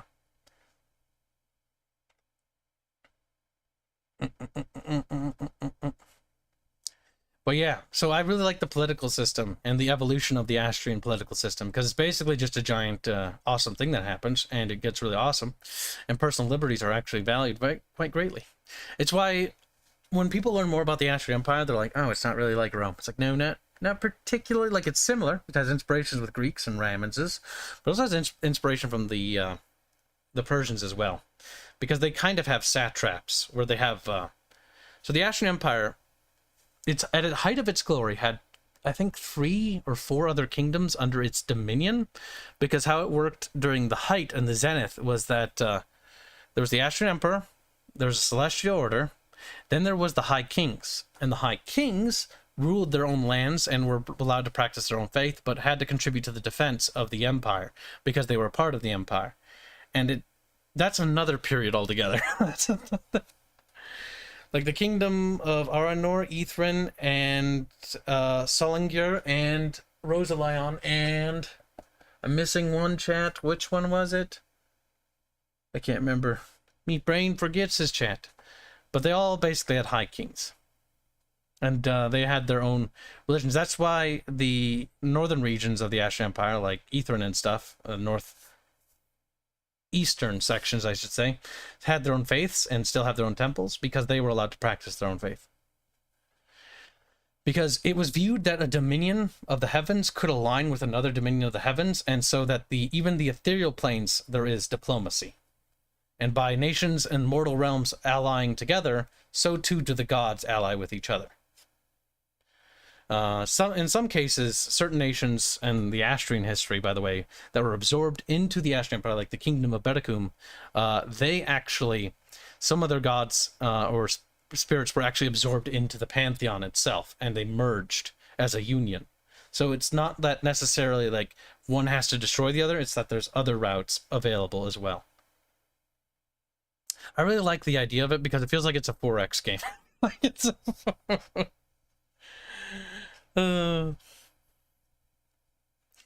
Are there cat girls or felonids? No. Why would there be Okay, firstly, why would there be felonids? Secondly, why would there be cat girls? Is a cat girl possible in the setting? I mean, in the same world that a cat girl is possible in modern society, is a cat girl possible there? Like, just weld them on, then. I mean, I guess you could have an abnormal that develops that way. It would be quite the mutation, and, your god, my god, kissing? Basically, yes. Basically. Do you have a faction that's made mostly, if not exclusively, of monks? A faction that's highly disciplined? Yes, technically there are several factions that are made up of different orders. So, there are mercenary companies, as small as mercenary companies, and there are also mercenary armies. Mercenary armies are very rare, and they mostly only appear in certain eras, and basically it's basically a mercenary company elevating itself to an army status because of its resources. There is one such mercenary outfit in the modern era of 1022 AE that sails the South Mariam Ocean. The South Mariam Ocean, if you're not familiar, is it's below the North Mariam Ocean. I know, real helpful. That doesn't mean anything. They're just names. Listen, it's between Vatsti and Karinos. And so they are specifically paid by the various kingdoms that trade through there to actually hunt the parasites. The parasites are something that we're not going to go into detail, but they exist purely to deal with that because it's such a colossal threat to sea trade. The maritime world of Terrestria is very, very much... I wanted the seas to actually be as detailed, if not... just as detailed as the mainland in terms of the intricacies and the things that go on there, the fishies and whatnot. And this boils down to I wanted the seas to be interesting, not these just blue open things like, oh, there's a megalodon, oh, there might be a giant fucking tentacle thing here. Boring. Each sea and ocean has its own ecosystem that we've developed with its own problems, but benefits too, and rewards for fishing there. Some have really good fishies, some have a lot of fishies, some don't have a lot of fishies, some have fishies that have parasites in them. We talk about that later. A fishing minigame is of top priority. Bubbles is the one in charge of developing the fishing minigame, and the fishing minigame will be put into the game. But that'll be one of the things we do towards the end, because it's not that important. Minigames are important, and they should be fun, because they build character and soul to the game. But it's one of those things that they must be developed well, they must be fun to engage with, and they must also be optional to engage with. Unless it's a particular hacking minigame that I want to make you guys deal with, because I don't like you. Any kind of dead seas? Listen, many of the seas have names. Nothing in the water for reasons. See, that's more of an absolute answer. I can't give you that. There might be fishies, there might not be fishies in some spot. You'll have to look into the water and see. Touches water, melts. It's like, told you. Dead squealy. 10 tickles, 12 tickles, 100 tickles. Robert, I'm gonna beat you. With love and compassion. Is there a faction which uses a lot of beasts or in magic order which is centralized around summons? Most of them can do summons, if not all of them can do summons of some type. Some type. Fucking criminy. You know how to K to type? A faction being similarly based around it exclusively? Probably not. Because, I like to think of each religion as, like, they have different ideas behind them, but they also are capable of being a lot more flexible than just a railroad of, like, gameplay options. Hacking minigame in a Renaissance era game? It was a joke, Yin Yang. Criminy crickets. How many people are in average to mid-sized army? Are we talking about tens of thousands or hundreds of thousands? Averages? You want me to do that on a global scale? Okay, I haven't even done that level of detail yet. Let's focus on a specific region. 10,000 soldiers is a fair-sized army, and quite the power to marshal for a kingdom. Quite a power indeed. 30,000, like, not entirely impossible. 100,000, not impossible. Again, it boils down to logistics and food and local resource, but that's more of a logistics question. The better the logistics of a nation and the region, the better the larger army it can field. It really depends on how supple the land is, I guess, and how much food there is, ample or whatever. Like how fertile the land is, how much food there is, how good are the logistics, you know, like are the supply trains good, or like where they're getting the food from, or is the land capable of fielding that? Because the way I look at the map is I look at it in terms of color there, where it's like you have green areas where it's like lots of food, and then you have yellow areas, not so much. You have red areas. Yeah, you're going to be a little hungry there. There isn't a lot of food. And that also varies on food, on forests, and the ability to scavenge, because armies can also scavenge the local areas for foods. This is something we're working on for the Battle of Broken Storms. Logistics play a massive role in the Battle of Broken Storms. It's also why it is such a fierce fight as to why it is, because you have so many people in such a small region with so little food. And the fight has to be resolved, and there has to be certain gains by certain factions at certain points, or basically it's a defeat. Because it's basically against the clock. Renaissance era hacking involves a cleaver. Chop, chop. Technically, the Astrians never really had a renaissance, because they never really lost anything. Well, that's not true. Looks at their borders. Never mind. But you know what I mean.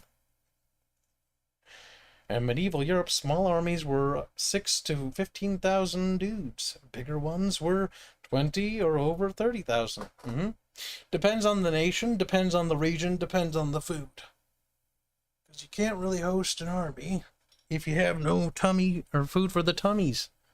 An army marches on its stomach, after all. Now, let's see. It's okay, Kibs. Reading is hard for everyone. Also, here's your free Eagle Bucks. Thank you for the donation, Overwork Magi. I really appreciate it. You're keeping the team alive, and you're keeping the food coming. Sala won't go hungry today. That's right, Sala. Your food's on the line. To be fair, Prime scared me too as a kid. Yeah, it did. It did for me. Don't Starve Fund contribution. Thank you, Axelhead. That'll help. For the $5 dues. And Todd donates $5. Say, Kibs, is there more available to fishing minigame to share? Like how many fish, or are they going to be? I'm gonna change that word. Fantasy fish types and different sizes. Well, Bubbles is in charge of designing the mechanics around it, but every region that you travel will have fish based on the region you're in. And that also depends on the ocean, because the biospheres of different area, or the biospheres, what are they called? The ecosystems of different areas in the water, I guess, or lakes or rivers, is different on region. And this is noted as we build the world. Because how I'm world building the world right now is I'm building huge, and then I build in finite detail, and I work my way down. So it's like I build big, so I've done the entire globe and the geopolitics, the tectonic plates of that globe, and the solar system of it. I know like all of those things. And then I'm like, okay, focus on this region. So it's Astria and everyone bordering it. And I focus on the geopolitics there. And then when I'm satisfied with that, I then expand, get closer, and then start doing the finite details of the great houses and sub-factions of that nation. And then I expand that again. I'm like, okay, where's the cities of every place, and the fountains and forests, and name those, and the rivers. And then I expand again, and I'm like, okay, now we're just focusing on this one region. That's kind of how I work. It's like Google Earth. That's the way I think of it. Slowly zooming in. Expanding, as you zoom in, the details expand of an area. And you'll notice that if we look at the I'll show you this because you've been a good little chat. I'm like, what does that mean, Cat? What does that mean? My chat's retarded. My little chats of small and feet. All right, so here we have the map I'm working on. Now, this, you'll notice, like, this is kind of the same thing. Like, I had, like, here we disabled this. So there's, like, the nation names, right? Like, I have some layers disabled, like, the migrators, monsters, religions, races, culture, blah, blah, blah. And we can re-enable all of that shit. And then you'll be like, oh, it's covered in words. And it gets worse the more stuff you turn on. And if I turn on, like, timeline errors, then we can see certain things. It don't worky. Why don't it worky? Oh, I don't really know. Maybe broken. Oh. You can see the height of the empire itself, or migrational patterns, and stuff of that nature. But that's too much detail.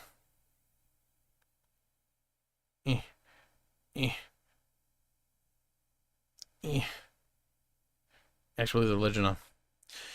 Because you can see the Galahadra over here. Perfect. But yeah, so I'm focusing on this region here because of the Battle of Broken Storm. So when I'm working on it, I normally zoom to this level. I'm focusing on writing lore, and I got docs open, and I'm working on it, like the city of Rivera, you know, and stuff that nature. And that's kind of how I work. And then I'm like, okay, like, let's start expanding out. And I was like, okay, let's focus on this region, like the Astrian Mountains, and as we build further and further around, you know, and whatnot, until we sort of get an idea. And these sketches are basically my ideas, and then I hand it off to the artists, and then they basically tweak it. And we basically, like, back and forth, back and forth, back and forth, you know, as we polish stuff like that.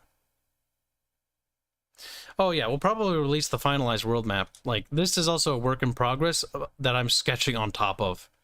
Like, the fortress of Enenendros is right there, which is the mountain pass fortress, or the northerly pass of Eriador. Like, there's stuff like that. Hauslanium, the River of Yor, Estero, Angril, Vesparo, Alonia, like, even down to the islands like Oskamar, fucking Helsey, Kalhi, Outland, the White Crown Mountains, the Ithrillian, Vandal Lake, blah, blah, blah, the Valar Mountains. And if any of these names are similar to anything else, I'll be honest with you, chat, I don't care. Okay. I'm sure there's some place called Lethos somewhere. I'm sure there's something called Estios somewhere, or the White River.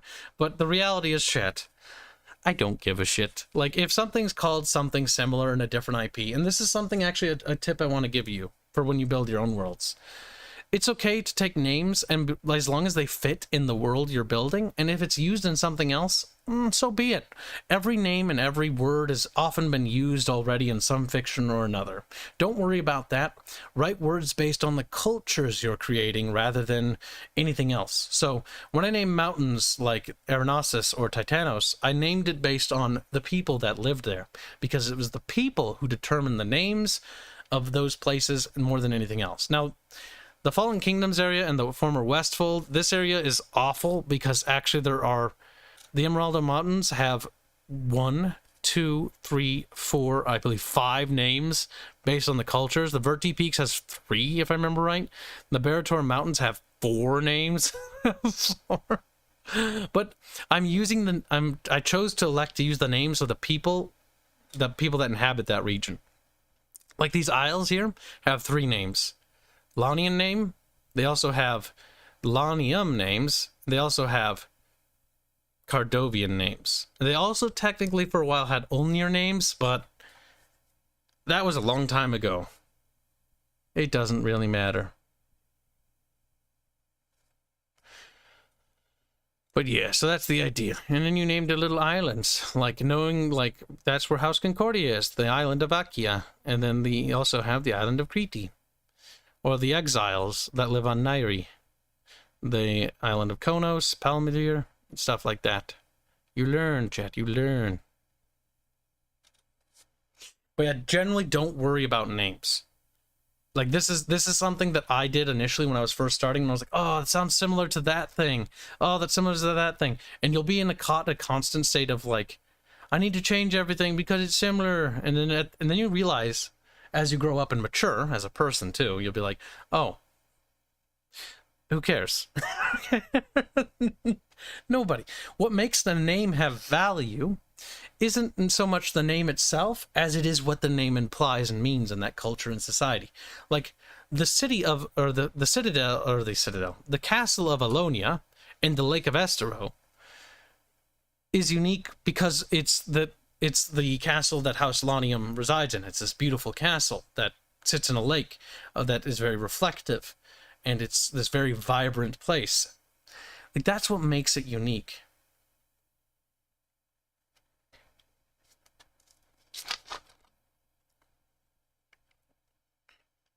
Worrying about every name sounds like a nightmare? Yes. This happened when I first started making the map, though. This is like way, way before we got to this point.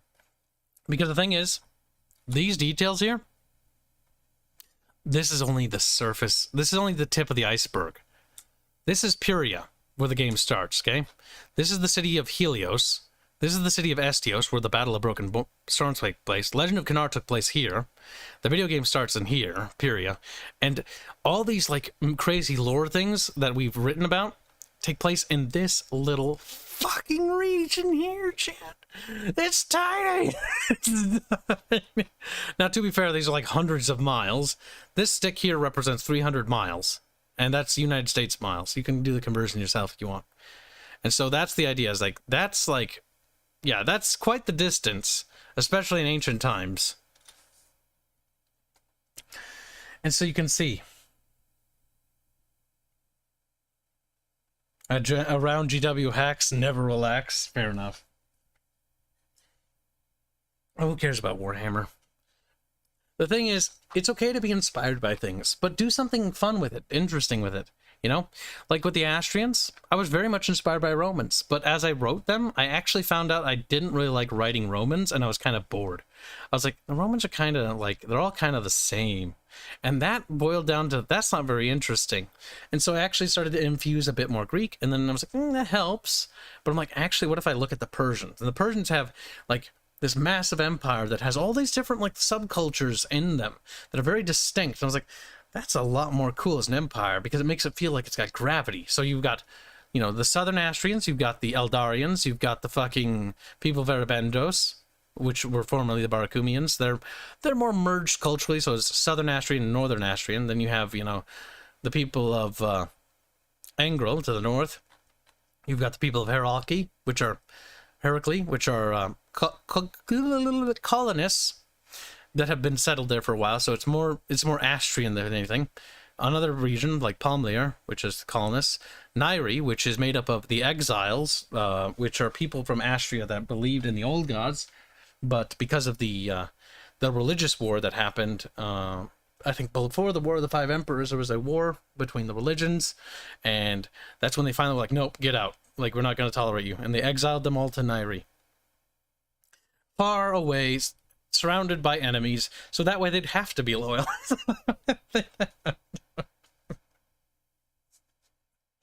Pretty smart move.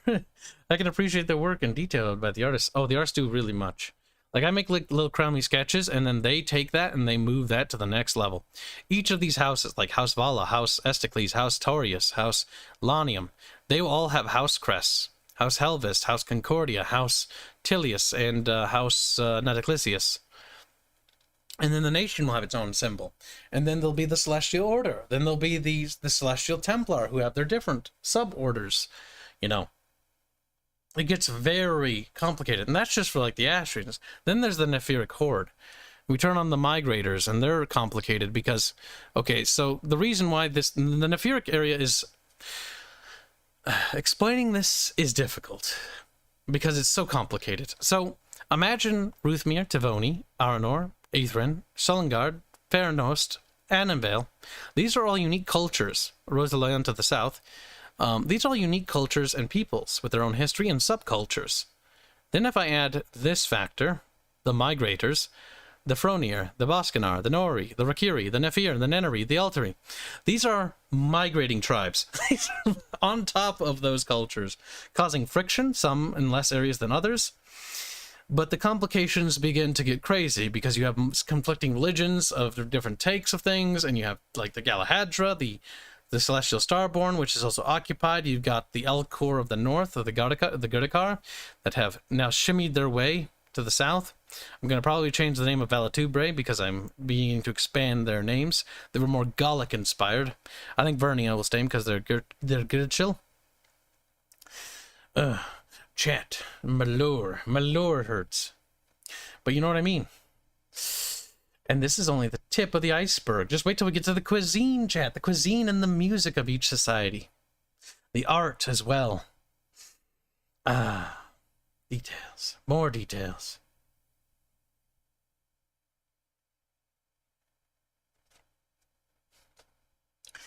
And it only gets more detailed from there. Each name, by the way, has like a paragraph of like a summary. Like the River of Yore, its history, what it is, what it's like, what it looks like, what it, what people perceive it as, why does it have that name? Every name has those many layers. The languages are starting to form in the language docs. If only I had more time. They could go faster. Are there any plans for expanding this into novel or book series? There will actually be faction lore books. So, the tabletop rules of the game are going to be... I'm kind of reaching the conclusion that we're going to release the tabletop rules free, because charging for them is retarded. In my opinion, only an asshole who hates you charges for rules, especially if they intend to update them and change them. The rules will be free, and they'll be helped balanced by the community. So in return for the community's help, we won't charge them for it, because that'd be retarded to do that. So I'm kind of thinking that the rules will be completely free, and then that's more or less how that will work. But I do want the flavor books. I want hardcover flavor books for everything. So there'll be like these huge books of lore, and they're not going to have rules in them, but there'll just be lore of each region, with detailed artworks and stuff of explaining the culture, the cuisine, the peoples, the song, the histories, and all of that. And the characters as well. Now, let's not forget the characters, something we haven't even mentioned. There's so much. That'll take a lot of stuff to make. But, again, we're getting closer and closer to making more of those come together as everything builds together. But that's about that. In terms of novels and stuff, I'm going to be focusing on the video game story. The video game story is precedent. There have been requests by people to write fan stories on the universe, and I'm okay with that. You can do that. I can't say, it can't even stop you even if you want to. I don't even know why people ask. But that's really cool that people want to do that. If you want to write like fan fiction in our universe, that'd be awesome. I'd really appreciate that. I'd be honored. If you want it to become canonized, though, there is some prerequisites. And that's something that we'll have to talk about down the line, because we do have already, this is something we've talked about long in advance. There is a council of the writers, which is made up of the writers, and the lore council can deem what is canon and what isn't. So, in order for something to be approved into canon, it has to be like approved by the council, and then it's canonized. But that requires effort that we don't have time for right now. So we can't really sort that because we're focusing on building right now. But that is how I kind of want to do it going forward. Anything else, like fan fictions, will be considered like legends, like mythos, if you will. Or like how Disney views Star Wars legends, kind of. Like it's a... Oh no, I hate that. That's so soulless and corporate. That was not... I feel bad about the joke now. But yes. So that's kind of the line of thinking there. That's sort of like the prerequisite. Sounds like the Catholic Church? Yeah, kinda. Like, we do have to confirm what's canon or not, though. Because anything else that, if it doesn't fall through canon, it'll still be like, okay, it's a thing that somebody said happened. It's like it could be like a tale by like some drunk dude. And that would be the canon of it. That would be the canon. Some drunk dude telling wise tales, wide tales about some mythical fucking Atlantean nation that doesn't exist. Silly Willy. What a silly lad. All right. Are there any how are the miniatures for the tabletop going to work? How are they going to work? Like, how do you mean? Like, print or purchase? Because that's a rather big question, Gabriel. Expand it. Also, I'm going to have to wrap this up here in a little bit. If you're listening dev team, will do the Warhammer stream in about 30-ish minutes. It'll be a shorter stream because of this this thing. This is supposed to be a small Q&A, but I feel like it's a big one. But I also feel like I want more reference pictures for chat next time. I wanted to put stuff together, but I accidentally made the mistake of trusting chat. I know, my bad. I was like, so if you have any questions, submit them in the Bickering Bunch discussions. Well, that never really happened, and if it did, I didn't see any. And Kib was big sad. Kib was like, oh, there's nothing to really construct the conversation around. So I was like, oh, I guess we'll talk about everything. And to be fair, there's a lot of new people, so it is what it is. Oh, good, Baffios is here. Why do it? Because people watch it. Oh, sorry, purchased. Ah. So once you purchase the miniatures, the STLs, you can print as many as you'd like. There's no limit on it. I know other people would be greedy, and I know people who have been greedy and want more greed. Greed is a thing that's pervasive, sadly, in the industry. But once you purchase it, you can print as many as you want. The only caveat is no redistribution. Obviously, you know, if you invite your friends over, you should play with them together, but at the same time, you should encourage your friends to support us on Patreon or Subscribester. So we can keep making more. But yeah, I'm thinking $5 a pop, like for a hero, $5 for a cohort. That's kind of what I'm thinking, like a flat rate. And then we'll have like a bundle. So it's like, okay, here's the army. And then one thing I also wanted to do, and I talked about this a little bit with the dev team, and they're kind of on board too, is this is more of a PR stunt for doing it like for the cost wise, but we're also going to keep developing this all the time. But the PR stunt aspect comes in as operating at like bare minimum, because the hope is that more people will decide to support us regularly and monthly because we put faith and trust into the audience. We hope that they in turn will give us faith, you know, monetarily in return. And originally, I was never really big on those kinds of ideas until I saw how the Bickering Bunch YouTube channel worked. And the fact that the studio has actually managed to maintain its funding for the last couple months and is actually growing its funding makes me feel that maybe we can do things differently here. Maybe we can do a sort of crowdsourced studio.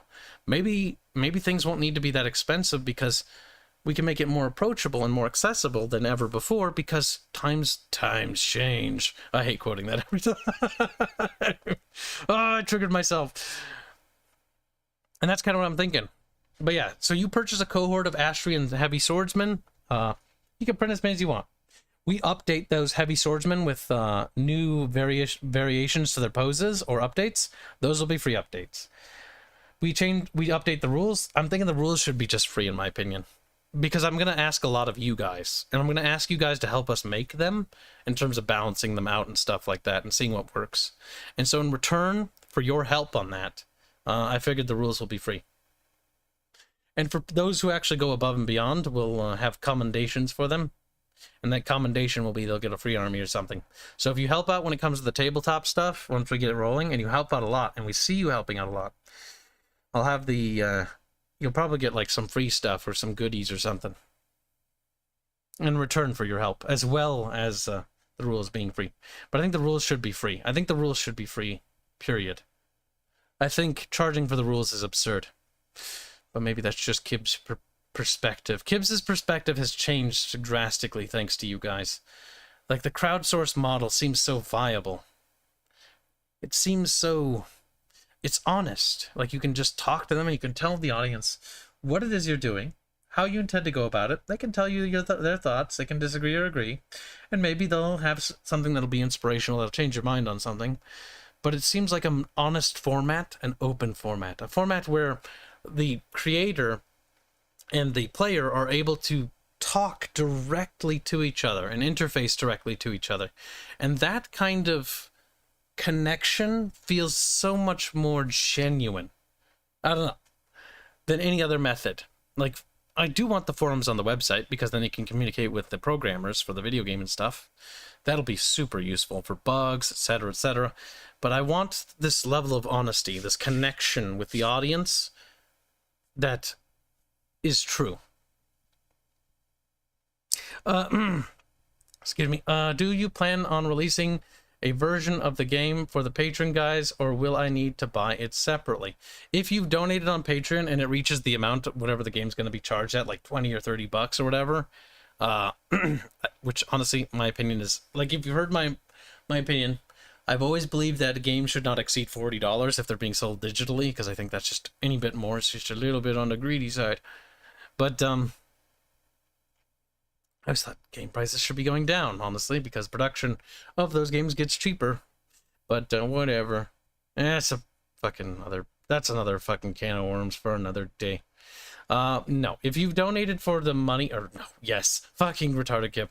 If you've donated Mun Buns and you're on the Discord server, remember to go to the Discord server, because I will use the Patreon too to give out the keys, but also be and the subscribe star, but that only works for active members. That's why, if you're part of Patreon or subscribe star, you should send me the receipts and get access to the Discord, because you'll have lifetime access there, and then when I hand out the keys, you will receive them there. Most of you, and a lot of you, have already given way more than 40 to begin with, so you'll be getting all of that free. You'll also be getting the tabletop stuff free as well. Pretenders pretty much get pretty much everything for free. Mostly because they've given me their support and their loyalty in that regard, and I see no reason why I shouldn't return that in kind. Because I needed people to believe in me, when I had nothing, and they did. And they helped fund it, and without them, I wouldn't be where I am today. We wouldn't be developing this. This map wouldn't be a thing if it wasn't for them. This IP, this setting, this lore, this music, the whole thing can't exist without them. They deserve it. More than that. In some way, we'll hopefully be able to repay them in the long run properly, but that is a step in the right direction.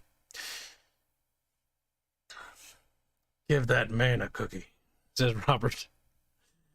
How to purchase STL files. Okay, so the website, you'll go to the website, there'll be a store page, and on that store page, you'll be able to buy stuff. So you'll be able to click on things and whatnot and be like, I want to buy, there'll be a cart. So I want a Rhea model. I want, Nidus, if we get Nidus made eventually, hero model. And then I want, Astrian Spearman and Astrian Swordsman. And then you hit the purchase button. And then it emails you the STLs. Remember that we aren't handling the manufacture and production. Once you have the STL, if you don't have a 3D printer, you can take it to a company that does 3D print. Now, this is something that I want to point out, because this is something I can't control. It's actually out of my hands. And this is something that I want your guys' help with in regards to it, because this happened to somebody who who printed some of our free stuff that we gave away. They did some test prints, and the minis were printed in such a low quality that it was embarrassing. It was disgusting to see. And they were charged an absurd amount to print those minis. And I don't know how to deal with that, because there are printers out there, people that print, that I have no control over, and will print in the worst quality possible and overcharge. We need to, as a community, sort out good printing people who will print well, and will print reasonable rates, because we cannot allow people to get scammed. And that actually, unironically, is one of the most infuriating things. And it made me very emotional about it, because it's one of the things I hadn't accounted for, and I felt partially responsible for, because in a way, yes, I am. Because I should have known that section is out of our hand. People, we should clarify, okay, we're giving the STLs, and if you're going to have somebody print them, you're going to have to verify that person can actually print those damn things the way they claim they do. Because these models look absolutely stunning. They shouldn't look like blobs, of just barely distinguishable minis. These things should look gorgeous, and it depends on the printer. Having a 4K printer or an 8K printer like that will determine the quality, but we need to make this more knowledgeable. We need some sort of tutorial or something. Somebody who knows the ins and outs of this a bit more, to make a proper video explaining how to find people that do the printing if you don't have your printer, and you can do whatever you need. Well, good to hear, Tuxedo, that you're not having issues anymore. Now, Todd donates a very generous $20. Say, speaking of art, Here's another half of my small donor for the beach episode art pieces. All right, so in regards, because you've been donating a lot of money for the bonus art, I have, as promised, delivered, as Kibs always does. Oh, wow.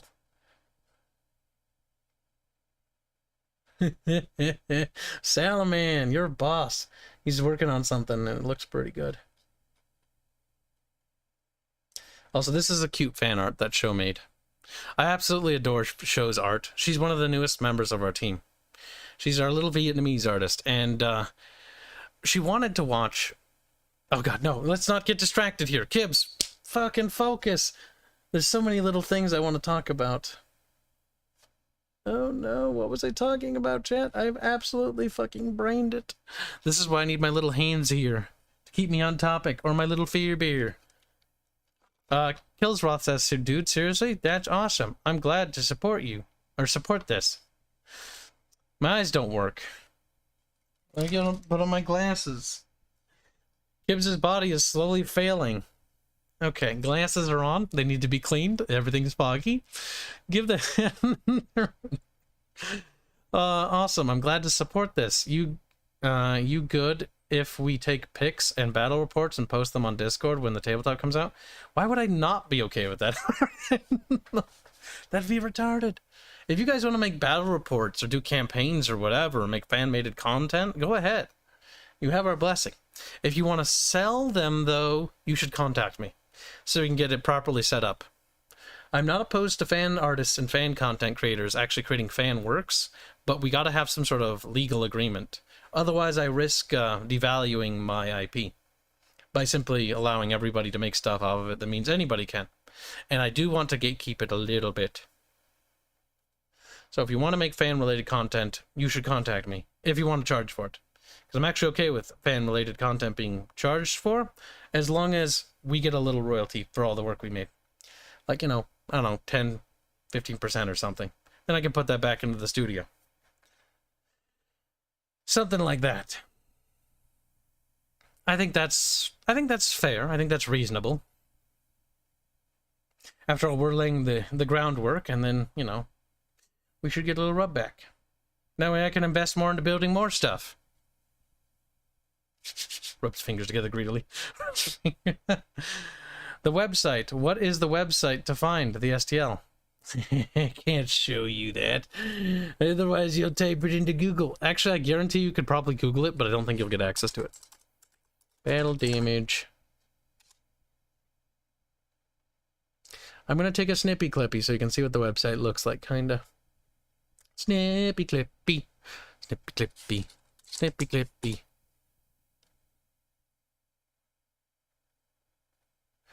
It's still under construction. I think only I have access to it. Or I and the other people. This is the front page of the website at the moment. But there'll be like news posts and stuff. Yep, there's the new... Oh, you know what I kind of want? I want a preview art piece. That's something that's missing. Here, I'll show you what I'm talking about.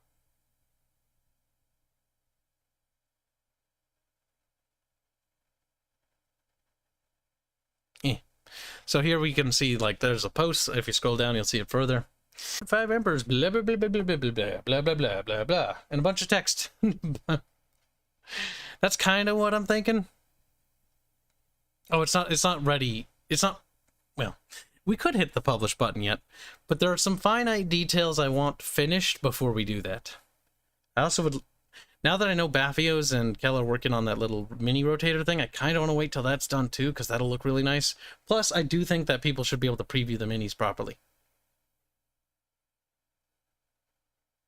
Fair bear, you little German bear. Beat him. Beat him to death. And yes, I know there's a difference between printable 3D models and non. Understood. I know STL files. I've played with Blender. I've seen them around the internet. Haven't had someone print anything. Seems like a possible project. I know that some people have mentioned that they'd be willing to print some for the community. As in, you know, obviously they'll want money for you know, the printing materials and shipping. That's also why I want to charge the STL super low, though. Like $5 reduce is pretty honest. I mean, yeah, you can print as many as you want, but you'll still need to have to get the, you know, the res and the other things. And so I have to take considerations for the audience, because it's not just $5. There's actually a little bit more cost into making them. There's the time, there's the wear and tear on the resources, you know, and we have to be considerate of what it is that our audience needs too, because it's a mutually beneficial relationship. And so we must always be thinking of them as well. Never should we forget that. Always wear your glasses, Kiboo. Shut up. My throat, I'm turning into scared scream. I don't even know. Oh my goodness.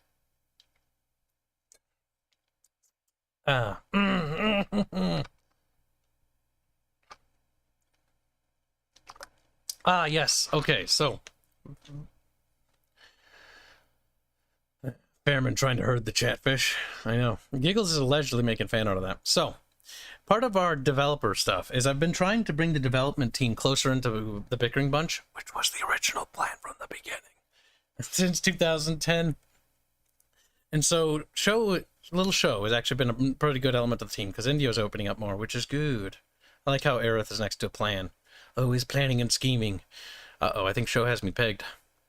Chat, don't take that further than where that is. You know what I mean by that. And so we've been having movie nights where, because show's like, okay, Kibs and everybody references Lord of the Rings and Soul and all these things. Show doesn't really know what these guys are talking about. Show's basically hearing a bunch of people ramble on about Soul, Lord of the Rings, fantasy things that are inspiration. And she's like, I don't understand. So we're like, okay. Like, we'll have, like, movie nights every Thursday to sort of bring show up to speed. And so she's waifu'd everyone. Hanse has been waifu'd again. Bunny Boy, Kel. I forget which one. I think she's in the process, or she's going to do Baphios. I remember that much. She asked. I'm not sure Baphios is. Like, who is that? Is that Fairman? No. Is that you, Fairman? Like, did you, like, have the hat? Like, who has the hat? I'm trying to figure out who's who. I don't know who that is. That's Show. That's Kel. That's Indio. I don't... Who is that? No. Hanse. Kib. Who? Kib doesn't remember. Kib doesn't... I don't remember which one's which. Or is that Disco? It might be Disco. Maybe that's Fairman. But it's drawing. Thinking. Not 100% certain. Our sprite work is amazing. I'm just saying. My artists are the best. Thanks to Chit. When will Chatfish get a proper aquarium? The bucket of water is getting dirty. Never.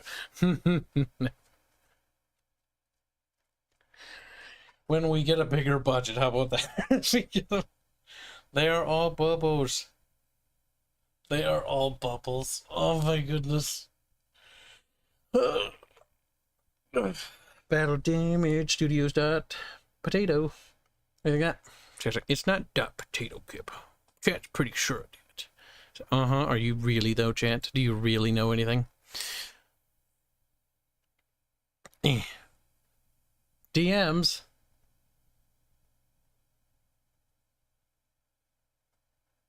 Show explained. So from right to left, Sala showed up asking Kibs about the animation. Kibs is working on something. Robert shutting Robin from telling spoilers. Hold on. At least Show explained herself further. That little muppet. Oh my god, there's new posts there?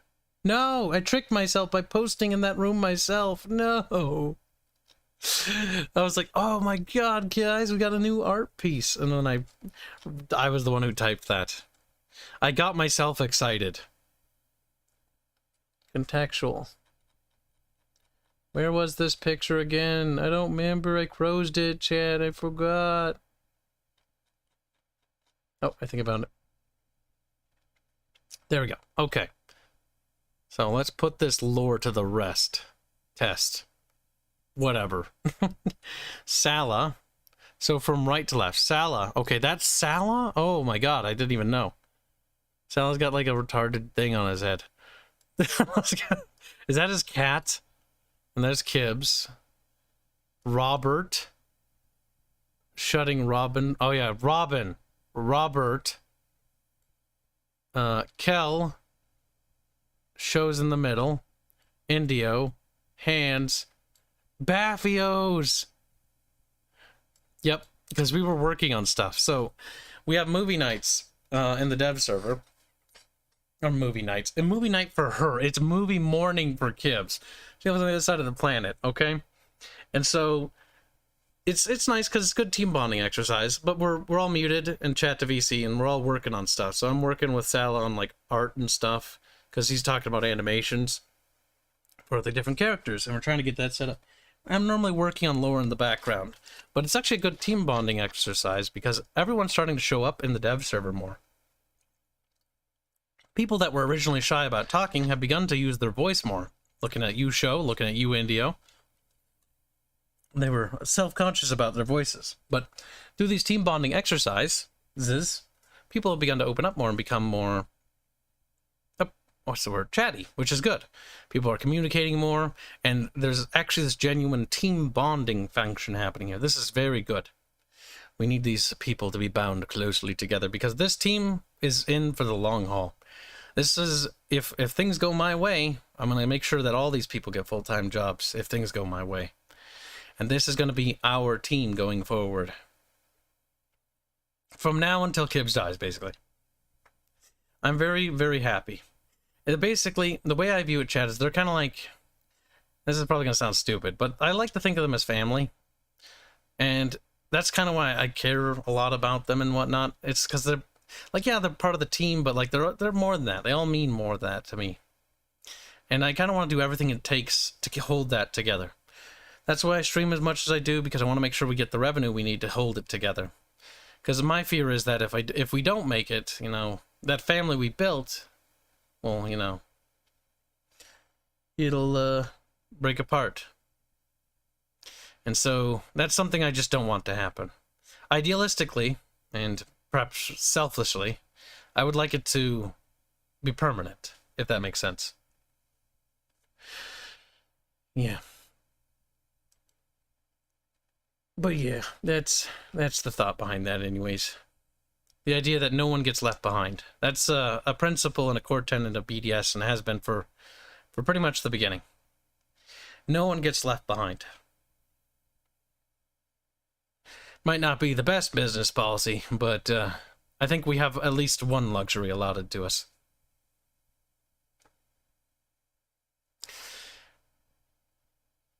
Not to mention, there's more to it than that, too. Like, even from a business standpoint and beyond selfish reasons. The team spirit and the team, what do you call it? Soul, if you will. The soul of the team is very unique because of the people we have on the team. It makes everything we make very unique and have this very unique flavor. Every team develops this, I think. And I don't want to ever lose what we built, because what we've built here feels one of a kind. It feels like we're onto something. It may not, you know, sell amazingly well, I don't know. It doesn't really matter. As long as it does well enough that we can keep everything together and we can keep going. The better does, the better, I guess, obviously, but I kind of like the team we have. And the size of the team, too. I kind of want to keep it kind of on the small side. Because I think the ability for me to be able to talk to Show, to talk to Indio, to talk to these guys, and know them well enough, and to know them as if they were, you know, well, they are, in my view, friends and colleagues, is that there's a personal relationship there, that everybody's trying their best and putting their heart out into this, because everybody has a stake in this. Battle Damage Studios is more than just a name to me. To me, it's an idea. It's the idea of what we're trying to create, the idea that we're trying to infuse, the idea of soul, the idea of heart, the idea of all the little details of doing our absolute best It's that idea that makes Battle Damage Studios. When I look at that logo, I have a sense of pride when I see that symbol. Because I'm like, that's our family, that's our team. And we're doing our best, you know? Maybe it's simple, but it gives me a sense of happiness. But enough fucking being gay. I think that would be very good things, says David Morrison. I don't like it when dev teams only exist for one project. Yeah, I kind of agree. Actually, I don't kind of. I do agree. I want the Mixers project. The Mixers project is something we're investing heavily into. It's not just a pump and dump video game, a pump and dump tabletop. This is something I want to work on till the day I die. I want to keep building on. I want to keep adding things to it. I want the universe to go and do these things and have these great ideas, these grand ideas, and see them realized and realize them together with the audience. Together. I look at things, I look at the developer, I watch the developer things for Lord of the Rings or one of my favorite, the prequels. Watching the prequel developer reels, or whatever you call it, and watching them build this monumental thing, I want to be doing something like that. And that's what I want to do here. To have, like, the idea that we're building towards something greater. That was always something as a child I was envious of. I was watching George Lucas talk about his project. And, like, all these things and how they built it and how they built this world and worked together on things. I was just like, I want to do that. I want that. And here we are doing that. You know, obviously with, you know, a pittance of the resources, but that doesn't matter. It doesn't matter. It's the spirit that counts. Never have I been more satisfied in my life doing this than I have anything else. Like, it feels like I belong. I don't know. Like, this is what I was meant to do. Like, this is what I was born to do. And never before have I ever been so truly moved by just hearing myself say that even. Like, like I am doing that. I don't know. It's hard to put into words, chat. It's easy to write things when you had time to think about it. For me, it's a bit more difficult. But it's the feeling of satisfaction of being happy or something of that nature. Might not be the best policy, but it's the most base policy. Well, hopefully chat will see it that way, and hopefully the world will see it that way. And so funding will be good. If not, well, you know, you live and you learn, and will be a lesson for somebody else, and will also be a lesson to ourselves to learn and grow as we go. Because we're bound to make mistakes from the beginning. It's not like we haven't done that already. It's not like we're gonna do it again. That's part of the process, chat. It's learning how to bounce back up. That's the most important thing I learned being part of Battle Damage Studios. When you fail, it's all about learning how to bounce from the failure. Use that momentum and that energy and bounce back right up on your feet when you fall down. And when you learn how to do that, no one can stop you. Will there be undead in the game setting? Finally, a gamer-related question. But, yes, there will be. I would hope that would be evident by the giant mummy-looking zombie thing. But, you know. Like, what are you talking about, Kib? It's a picture I've shown before, but I'll show it again, I suppose. Scroll. I hope it wasn't that long ago. Scroll. It's okay. Our animator's been busy working on programming, so we don't get new animations for a while. Which I do miss getting animations, but programming is far more important at the moment. One of those sprites should give you all the answers you need. Yeah, it should make you a happy lad. I hope, at least. Oh, asks another question. I see how it is. He's got you give him something and they ask for a mile. Will there be an undead faction? I don't know, probably, maybe, who knows? I can't really answer that. I have to do like faction introductions. But just know that perhaps there shall be. And maybe if you're well behaved, maybe I'll write them well. It's like, what? You can't write based on how I behave? He behaves badly. They're poorly written. They're dead. I don't know. Leave me alone. It's very selfish, but I do like the idea of it. Writing the lore based on how chat behaves. Some lore is really well written. Other lore is just not at all. Big gaps. But what about... Squealy, I'm gonna beat you. Alright, Oreo, you can crawl into the milk cup now. Time to dip our Oreo in some milk. So when are you going to sell battle damage studio? Never. Not while I live. Make that a key point of contention, chat. Not while I live. The intention, though, once I get further enough along here, is I want to come up with a solution to something. Either public domain or something as time goes on. I will not stand for the IP to be fucking raped after all of our labor and work of love. See, Kibs has a price. Everyone does. But the price I have for making Terrestria is not a price anyone can meet, and it's not a monetary price. It's about executive control and authority. And I want supreme control and authority over everything related to the project and IP. Meaning, it's perpetual. No one can offer me that, because it's not something you can give. It's something you have to make, if that makes sense. Because I have that by doing what I'm doing now. Thanks to you, I don't have to have investors. I don't have to see my IP be taken from me. Because that is unironically what will happen. If I give it to somebody. Because I can trust myself, you know? But it's difficult to trust, and I can trust my team members. Like, having a line of succession in case I die is important so that it goes to somebody else on the team to carry on the work that we're building. But at some point down the line, with any monarchy and any line of succession, somebody fucks up. And it only takes one person to fuck up everything that all we have built. And all we have worked towards. That is why something has to be done about, like, proper succession. Like, long term.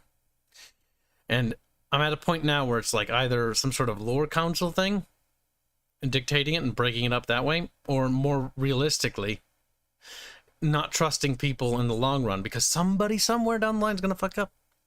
And basically being like, okay, after I'm dead and most of the team is dead, like it's scheduled or something to go open, and there's no way around it, like it legally has to. It has to become public domain. Or something. So that way the world can have it. And no one can take that away. Because I will be damned if I see somebody like Disney, after, like, let's say we are successful, and it probably won't be Disney. I doubt they'll have interest in our project. I don't know if it'll get that big. I mean, it'd be nice. The resources to make a movie and all that stuff, I would fucking jump on board. We'd pump out a movie, we'd pump out a fucking bunch of movies and TV shows. I could think of so many stories to explore. But we don't have that. Not right now, so that's not really a thing we're going to talk about. But it's one of those things where it's like, I do want to make sure that it's not just used for that, because that's not what the Mixers project has ever been about. It's never like, yes, profit is a part of it. Profit is important. It is a capitalistic project, but it's more than just that. It's more than just a gig. It's more than just a job. And to take it like that is so cold and devalues it, misses the point of what it is that makes it what it is. I can't stress that enough. You caught a fish? Description. Is a fish? It's your fault, chat. Behave next time. It's the thing with the fish. It's a fish. That's fair. It's your fault, chat. Updates it later. Updates the game regularly with, like, changing out the, like, turning off dialogue or something. So chat misbehaved in a stream, so the dialogue doesn't work today.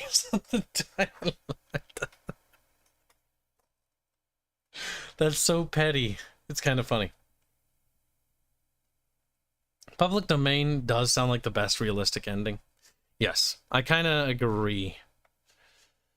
At the end of the day, I trust everybody on the team. If I were to hand it to somebody on the team, I trust that they would actually do it good, that they would do it justice. But the issue is, they might hand it off to somebody they trust, and they might be good judgment as well. But at some point down the line, somebody's going to make a mistake. We're human. We all do. I make mistakes too. Like, we all do. It's going to happen. It's not a matter of if, it's a matter of when, is the way I see it. And we must avoid that. Because look at what happened to Warhammer. Look at what happened to Lord of the Rings. Look at what happened to Star Wars. All these things have been raped to high hell. And it's actually sad. We don't want this to happen to this as well. We have to come up with a solution. Give it to me. I will take care of it. Sudden cringe throws in the trash. Like, no. I mean, that'd be a better alternative than what Disney's doing. How will the characters level up? Skills, stats? So, I don't want to make it too much about stats, because stats aren't really the most fun to play with all the time. Like, they are fun, and they actually play a role. But I want it to be more utility function. Like, weapon skills having different abilities, and they have different roles in the gameplay. Like, making Rhea's sword change combat types is quite interesting. Like, as she learns how to wield it differently, it does different types of damages. There's no such thing as a basic attack in our game. That's kind of the idea I want to go for. Because I think a basic attack means nothing. Because, like, there's no such thing as a basic attack. Like, you strike somebody with a quarterstaff, that's going to do blunt-based damage. Now, the level of blunt and blunt level might be affected by what it is, if it's just like a quarterstaff made out of wood, or if it's got, like, you know, some sort of metal tips or something might affect its damage, but, you know, it depends on that. Like, having these level of details, because this game is supposed to be detailed. It is for a niche audience, I do believe. Because it's focused on, like, these little mechanics that build into a bigger idea. And it's also more than just that. It's about the character synergy. The characters are so cool in their story and their arcs and their art. It would be a shame if that didn't reflect itself in the gameplay. So they all have synergy with each other, and they all, based on how you have characters in the party and how you choose to deploy your combat party, will affect the synergy of that party as well, along with which abilities and powers you took for them. A good hit with the quarterstaff. And turn a head into hamburger. Yes. The thing is, quarterstaffs can kill you in one blow easily. With somebody who knows what they're doing and has the strength to do it. Quarterstaffs are often looked at like, it's just a stick. Your stick is a fucking dangerous thing, my friend. I mean, spears, after all, are just sticks with sharp bits at the end. They're pretty lethal. I tried to make the combat as HEMA inspired as possible, because I wanted the combat to be realistic, but also stylistic. And it's going to be a balance of the two. It's going to walk that rope and hopefully walk it well. But these weapons need to have personality. Rhea's little sword is more than just a little sword. Like, it's also made out of star steel. It's got this whole mythos element to it.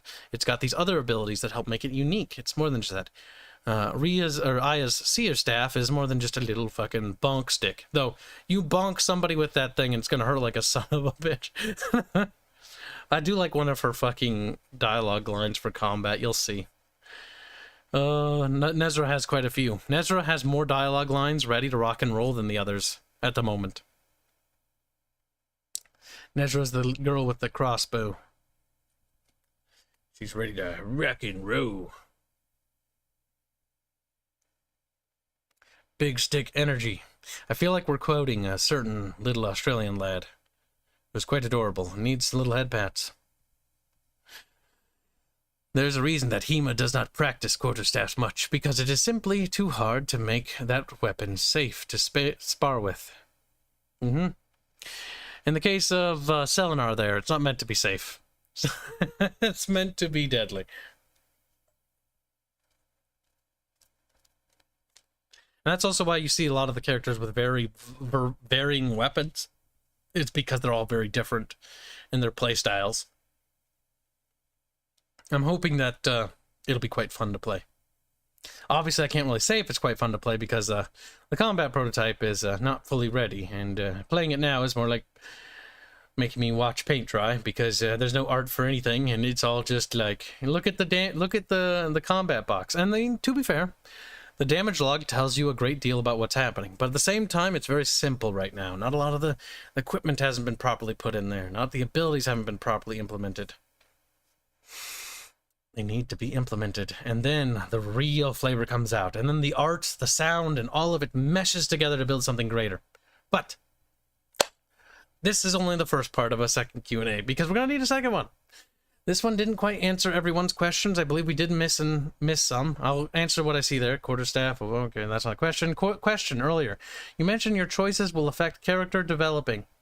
Will it be possible to make the character go evil, for lack of the better term? That's a very specific question. Kibs strokes little stubbles. Not sure how to answer. You will be able to shift a personality, and the personality might have sensitivities to certain things. Now, how much that affects things will be sectioned off into chapters, because a compartmentalization system has been in effect to prevent basically the butterfly effect of the game just taking forever to be developed, because every chapter is so different. But I do have sections of the game that are dedicated to exploring those ideas quite greatly. Quite greatly indeed, but I don't want to say how or why, because that would tell you too much. But it is something that I do have planned. That you will shift their views. Now, a sense of morality. Morality is always boils down to the faction and the culture. Like, what Astrian views as moral is very much a Western. They're very Western. In the sense of they pride themselves on the individuality, the beauty of body and stuff like that. And all of that, you know, having good health and all that. The Astrians are, they're also quite arrogant, but, you know, that's because they consider themselves the zenith of humans. Like, we are peak humans. Everyone else just kind of sub. Like, no! Tragedy. Kibs, were you surprised by how much chat has supported you monetarily? Yes. It actually, I think I mentioned this before, but it almost brought me... Actually, no, it did. When I did the numbers, because the first month was the scariest, and I'm still scared, but the first month, at the end of the month, I did break down a little, because it was very hard. Because the stress can be quite heavy sometimes. Because the idea of having to reduce people's pay is terrifying. The idea of having to be like, hey, sorry, like, I can't give you any work. I know, like, there's essential personnel and there's not essentials. And it's terrifying, to say the least. The idea that I'd ever have to say that to somebody is even more petrifying. That's something I don't like having the power to do. And it's not something I take lightly. But I did struggle, and I struggled because we made it. We didn't just make it, but we absolutely smashed the status quo number by like $1,000 or $2,000, and it was very difficult because it was like more money than we normally made, even when I had that other job. And it was hard. Beyond that, it was just hard to do. I don't know really what else to say other than that. But we did well. So, I mean, there should be pride in that, but it was stressful. It still is, but I have a lot more confidence now. Because we have stuff, and a lot of people have reached out to me. Like, we do have contingency plans now. We're on contingency B. B might be sustainable. And I'm still doing my best to get that job back. I haven't given up. And I'm not going to give up, because I can't afford to give up for the team's sake. But contingency plan C involves something that I don't want, but at the end of the day, it's not about what I want, it's what the team needs. They take precedence over me. And that is the opening up to potential investment and stuff like that, because we have been contacted by several people, very generous and very good-hearted people, who are very well situated and are very well loaded, that could make things happen. Now, whether that falls through or not, don't know. But at the same time, I don't want to cross that bridge if I have to, because by crossing that bridge, I lose a lot of executive power over the story, and instead of being able to take the time I think things need, I need to just be like, okay, well, you know, this is as good as it's going to get. That's as good as it's gonna get. I hate that idea. I will retain the rights to the IP under that circumstance, but I will lose some authority or control over the actual game. And that is tragic. And that is the absolute line in the sand. That's like as far as we can go. Any bit further would be selling the IP, and I refuse to go that far. But I'm going to do everything in my power to maintain status quo. And if we can continue to grow, then maybe. I have a question. Will you stop being a brony? No. Unless you pay me. And I'm not a brony. I'm only a brony in spirit because I was paid to be. And as soon as that's done, I will stop being. Kibs, were you read that? Will there be alignment system? No, not really. There's no real alignment system in our setting, if that makes sense. Like, you could be like, okay, there's morality of different cultures, and some people might value certain things a bit more in different cultures than others, but it's a little bit more, like, there's black and white in some regards. There's some, but it's contextual. Like, it's a bit more complicated than it's gray. It's a bit more complicated than black and white. It's kind of just a mesh of all. It depends on the context of the situation. Quiet, Jackie, I'll beat you. Could you get a job in the same industry as your old job, but with a different company? Sadly, no. I did look into the job thingy, and the problem with the job thingy is it kills the YouTube channel. If it kills the YouTube channel, the project recognition fails. If project recognition fails, the ability to signal boost the game dies, and then things start to cascade fail. Also, the jobs I did look at in terms of funding would fund basically nothing. Like, basically nothing. Like, we'd be basically operating at the worst possible outcome for the YouTube channel, but stably. Which basically means that the project's going to take fucking eons to get done. Not that to say I won't do it. If, like, the YouTube channel was performing so badly it couldn't maintain that, I would do that. But there are no jobs in my area or any area I can go to that pay well enough that YouTube pays. Because the ability to work from home on YouTube, the ability to make donos and stuff, because I don't have to drive, I don't have fuel expenses, I don't have, you know, really mechanical expenses, I don't have a lot of things, I have minimum electrical and stuff like that. I've been able to reduce costs so much to the point where I live very, very cheaply. Nothing can quite compare to that, because you add fuel costs, another thing, and maintenance to that, like, things then escalate quite drastically. Well, don't worry, Battle Damage Studios is still going, thanks to you guys. Remember, I'm just talking about, like, the things that could be. I'm not saying, like, things are going bad. Right now, things are going very good. In fact, incredibly well. And that's all thanks to you.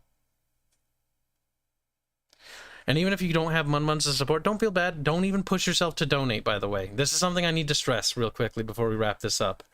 Because many people are like, oh, as soon as I get money, it's like, I'll donate. Don't worry about it. Like, I'll find a way to make it work. Like, you got to worry about you because, you know, we got inflation. There's other things going on. The world's not a good place right now.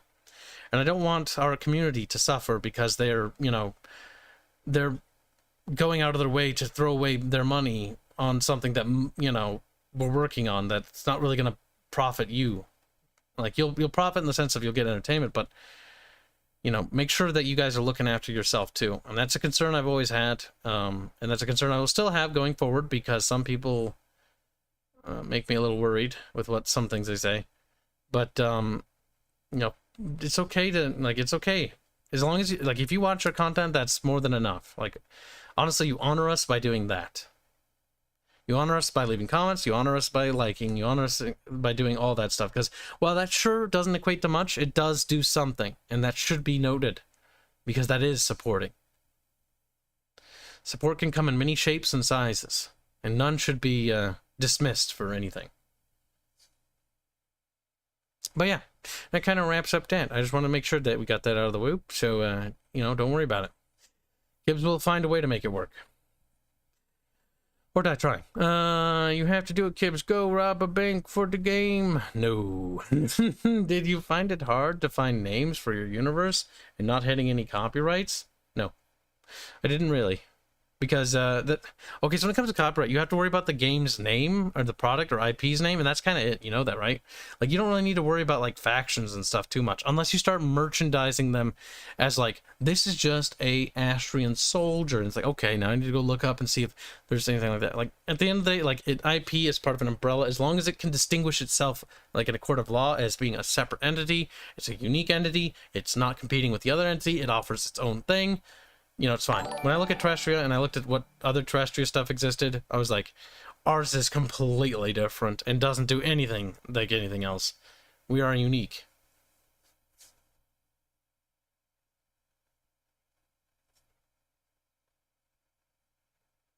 Oh, me, Kibs? Munmuns? Never made me as happy as having you try to read my stuff. You did that intentionally. Try to read my stuff. Oh my god, Garpwire, just type slower. Just don't tell me what to do. Shut up and take my money. Well, appreciate the donation. Now, I am sorry, Baffios, Kel, Fairman, for making you wait as long as you have. And we will wrap this up so you no longer have to wait. Thank you all for attending the first Q&A. We'll do a second one because I realized that I did not answer all the questions. There were some that I definitely missed. So come with the second one, and we'll answer more. We'll do the second one same time next week, maybe earlier in the day. I would have done it earlier today, but or maybe we should do it at a different time so we can catch people a little bit later. Maybe 4, maybe Tuesday. Maybe we'll do it Tuesday, chat. Either way, thank you again for all your very generous support, chat. We will see you in like 10 to 15 minutes. So, have a good day.